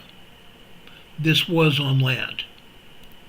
This was on land here, just north of the volcano here. This may be magma related besides being right here on the earthquake fault. There are 7 different plates here.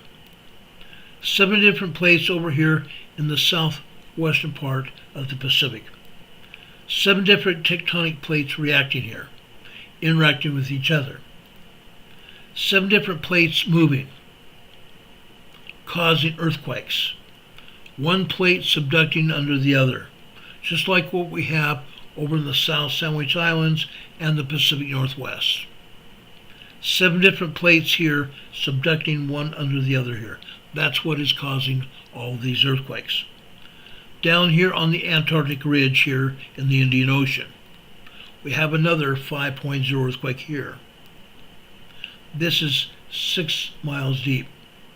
6.2 miles deep, 10 kilometers deep.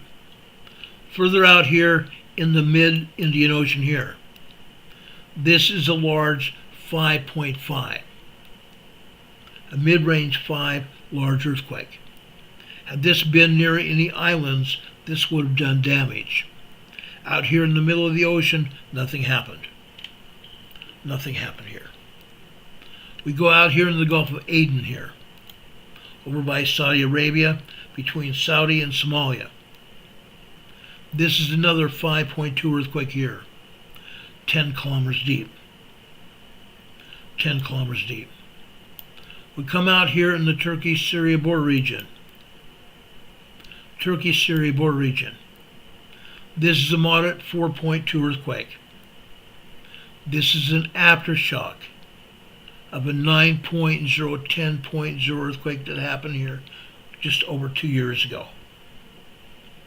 A 9.0, 10.0 earthquake happened here just over 2 years ago. February 3rd, 2023.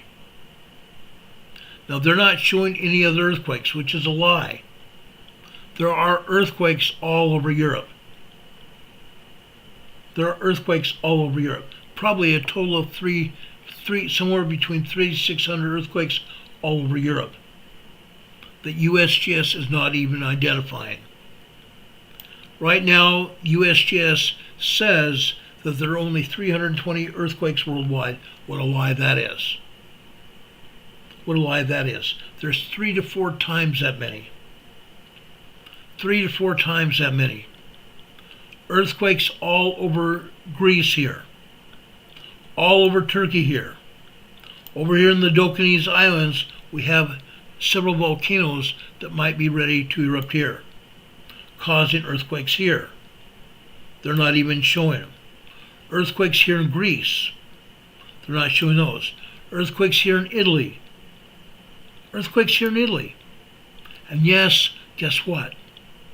We still have a volcano that's moving magma here. A volcano that could erupt any day now. A volcano that could erupt any day, killing thousands of people. As I said before, this is a huge metropolis here in Italy. Very urban area. Quite a few areas have been evacuated, but if that volcano goes, the other areas will also be affected because the ash fall and the toxic gases will go up into the air and they will be blown north-northeast. They will be blowing north-northeast, spreading across populated areas of Italy and other countries. Fact. More earthquakes up here in northwestern Italy. More earthquakes here. Quite a few, about 20 earthquakes there. More earthquakes up here in the Alps Mountains. Northern Italy, Germany, Austria, Switzerland, and France. Out here in France. And they're not talking about them. Why not? Why not? They're happening. Earthquakes in Sweden and Norway and Finland.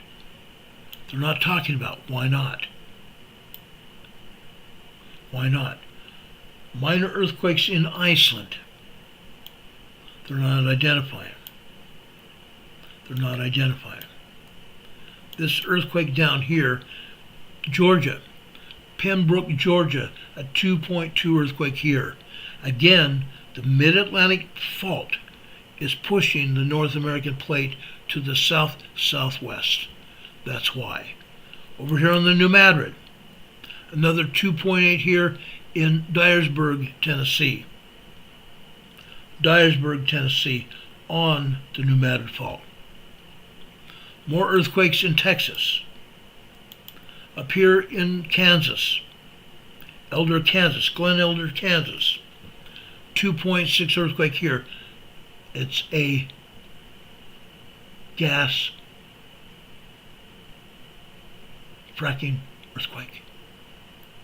Gas fracking earthquake. Southwestern Texas, all kinds of earthquakes there, swarms.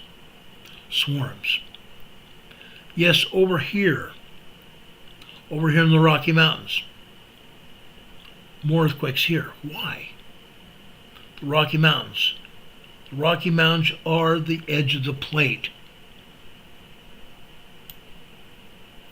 They're the Western Continental Divide. The Western Continental Divide. That is why we have earthquakes here. That is why we have earthquakes here. Central Utah, Schofield, Utah, 1.4 tremor here. 1.5 here in Kenilworth, Utah. Can you say Black Rock Desert Volcano? Black Rock Desert Volcano. It's an active volcano. No, it's not steaming, but there is magma down beneath that volcano, all over here. St. George to Cedar City, all over this area, we have volcanoes. We have volcanoes all the way up here at the Wasatch Fault, even west of Santa, Utah. West of Santa, Utah here. There's a volcano over here along the fault line. Fact. Volcanoes going up into southeastern Idaho, going up here into Yellowstone. This earthquake here is northeast of Yellowstone Lake. Silvergate, Montana, a 1.6 tremor. Over here to the west. This is west of Yellowstone. Hebgen Lake Estates. Hebgen Lake Estates, we have a 0.5 microquake here. Back in 1959, we had a 7.1 earthquake that scientists are now saying was an 8.0. Hebgen Lake. It was not volcanically inclined. It was a tectonic plate earthquake. Right here in Hebgen Lake. This is a 0.5 microquake here. Earthquakes are happening. Earthquakes are happening. Up here to the north. Craig, Montana, a 0.91.0 tremor. Up here in Canada, British Columbia, Canada, Princeton, Canada, guys, 4 miles, 8 kilometers north of Princeton, Canada. They're calling this a 2.1 explosion, a minor earthquake explosion. We have a quarry here, miles north here, approximately 2 miles northeast of there. We have an explosion here. This is either spontaneous combustus carnivorous, an exploding tree, or this is a tectonic plate earthquake. A tectonic plate earthquake. Why? What is here? The Rocky Mountains, guys. The Rocky Mountains here.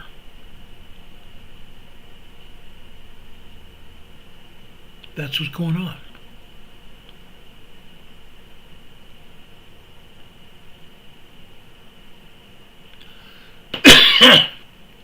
I've kind of given you a tour of the United States and all over the world.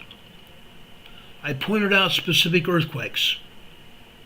I pointed out specific problems. Specific problems we're having that everyone should know about. Because these earthquakes are going to haunt all of us. These earthquakes are going to make us leery of what's going on. We need to be aware of it. We need to be able to save our lives. We need to be able to save the lives of our families, our friends and neighbors. Folks, please share this program far and wide. Share with your family, your extended family, your friends, your neighbors, your social media contacts, and even the people you work with. Share with everybody. There isn't anything here that we are not ashamed of. We've given you the truth, as we always do. If you want to help support this program, Demon Catman has put up information here, and I believe Don Patoka as well. Put up information how you can support this program. We haven't had any super chats here tonight, but you can still support this program. You can go to the top of our program description here, right below this video today, to the top of our program description. At the very top, it'll give you a link on how you can become a member of this program. PCOE became a EMA 1 member. We appreciate that. You can become a member of our program by going through that link, supporting us. Also, below that, you have our email address that is scrolling across the screen right now. Also, we have changed our post office box. Today, I canceled our post office box, so the address that is presently scrolling across your screen is wrong. I will change that tomorrow. The address you can reach us at to send us donations through the mail is 504 Bethel Road. 504 Bethel Road. Box 401. Morganton, North Carolina, zip code 28655. You can write us a letter, you can send us a card, a package, even a donation within the card or letter or a package. Send it to us at this address, 504 Bethel Road, Box 401, Morganton, North Carolina. The zip code here is 28655. You can also go below that and see our PayPal and our Venmo. We have 2 PayPal addresses and also a Venmo location where you can go to help support this program, which we greatly appreciate. I thank you for that. Now, good old Heidi Petrick, after we got off last night's program, she gave us a $50 super chat here.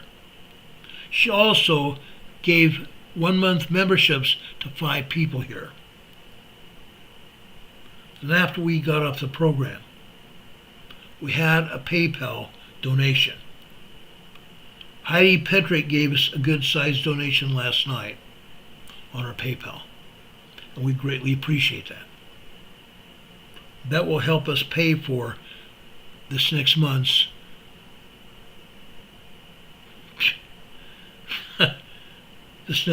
robbery for our bandwidth here. We pay $253 a month for bandwidth to keep this program on the air. Unreal. During the last year, we've had to buy 2 cameras. One died on me. Had to buy another that we're using now.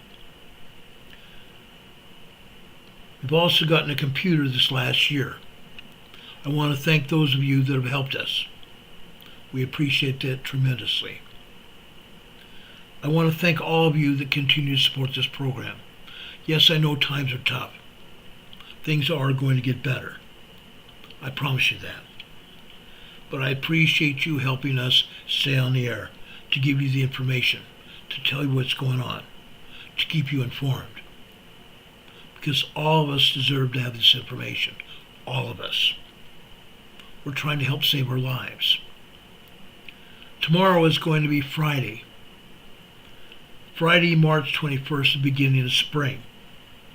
Actually, I believe today is the beginning of spring, 2025. Welcome to spring, everybody. Tomorrow is Preparedness Friday. I ask all of you to write down some questions. Write down some questions and ideas that you want to share tomorrow night on our program. We're going to be talking about preparedness, and I'm going to give you a lot of information. I'm going to give you a lot of information about how to prepare for rains, floods, and hurricanes, and earthquakes. How to prepare for rain, floods, tornadoes, hurricanes, and earthquakes. That's what we have to face during the next 5 or 6 months. Okay? Get prepared. Get repaired. Write a preparedness plan on how you're going to take care of anything that's going to happen to you. We talk about this all the time. Write a preparedness plan. Start tonight. If you have questions, come to me tomorrow evening and let's talk. Let's talk. I have no problem answering any questions. You can send me questions to our email address as well.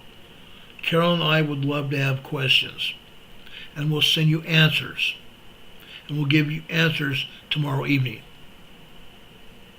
We tried to take Saturdays off. However, if anything happens tonight, tomorrow during the day before we get on the air tomorrow night, we'll be coming on the air to tell you about it as soon as the information becomes available. The same thing Saturday. We've done that before.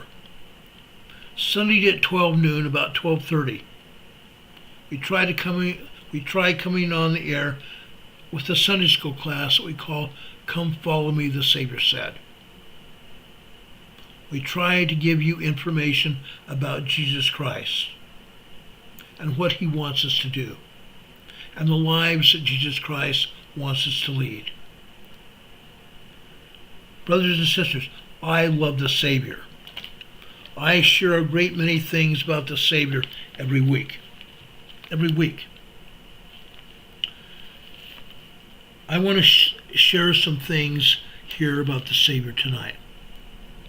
I'm going over to Colossians chapter 3. I'm going to talk about verse 17. And whatsoever you do in word or deed, do all in the name of the Lord Jesus, giving thanks to God and the Father by him. Give thanks to God. Do everything you do in the name of Jesus Christ. Brothers and sisters, I have a testimony of that. I have a testimony of that. Let's do everything we do. Lead our lives as Jesus Christ would have us lead them. And we'll be blessed by it. We'll be blessed for it. Don't forget our neighbors. Don't forget our family members. Let's bring them along with us. I saw a short video, I believe it was yesterday or this morning. I saw this video of a woman that saw another woman sitting in the rain in Denver, Colorado.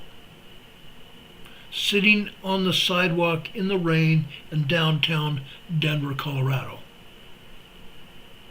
The woman had an umbrella, and she brought that umbrella to the woman. She also had DoorDash deliver a meal to them on the sidewalk. And then this woman shared a meal with this young woman on the sidewalk, sat down on the sidewalk with her, and shared with her a little bit of her testimony of Jesus Christ. Left some food with her, and left an umbrella. She also gave her her coat that she'd been wearing, so the woman would not sit without some kind of protection and be warmer. What an example of Christ was that. That was a great video. Unfortunately, I can't share it. But I want to tell you about it. Because this is exactly what Jesus Christ would do. What about the woman at the well? How Jesus Christ helped her? She said she had sinned. And he told her to get up and sin no more. And helped her. That's what Jesus Christ does. He helps each one of us.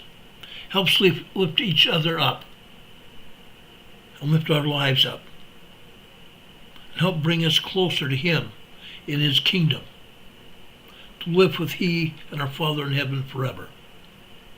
That's why and what I want to do with each one of you.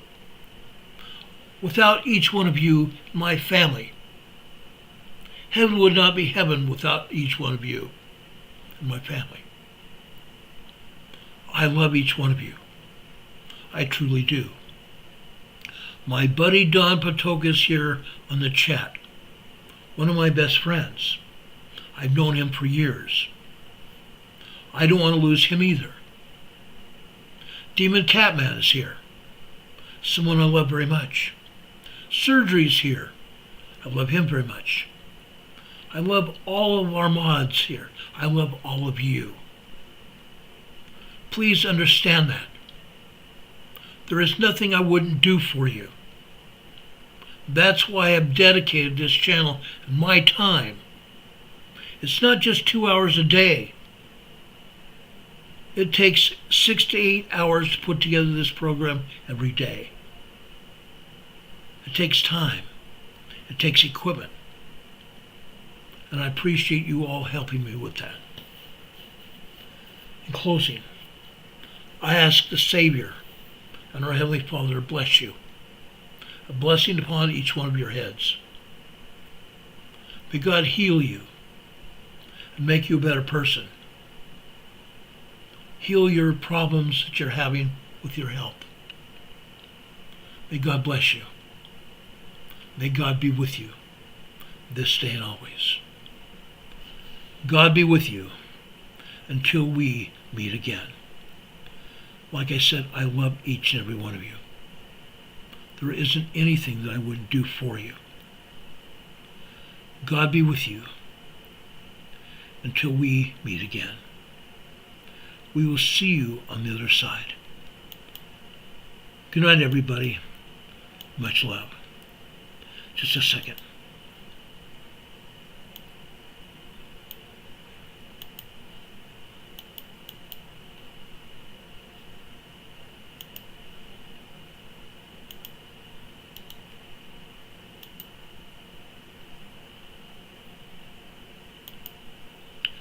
That's not the one.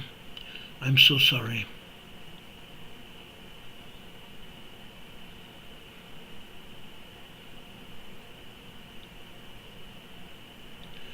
I had everything all set before I came on this program. Here I go.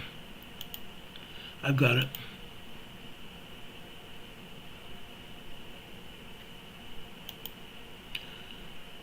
Have a good night, everybody. I love you very much. We'll see you on the other side. Good night. Much love.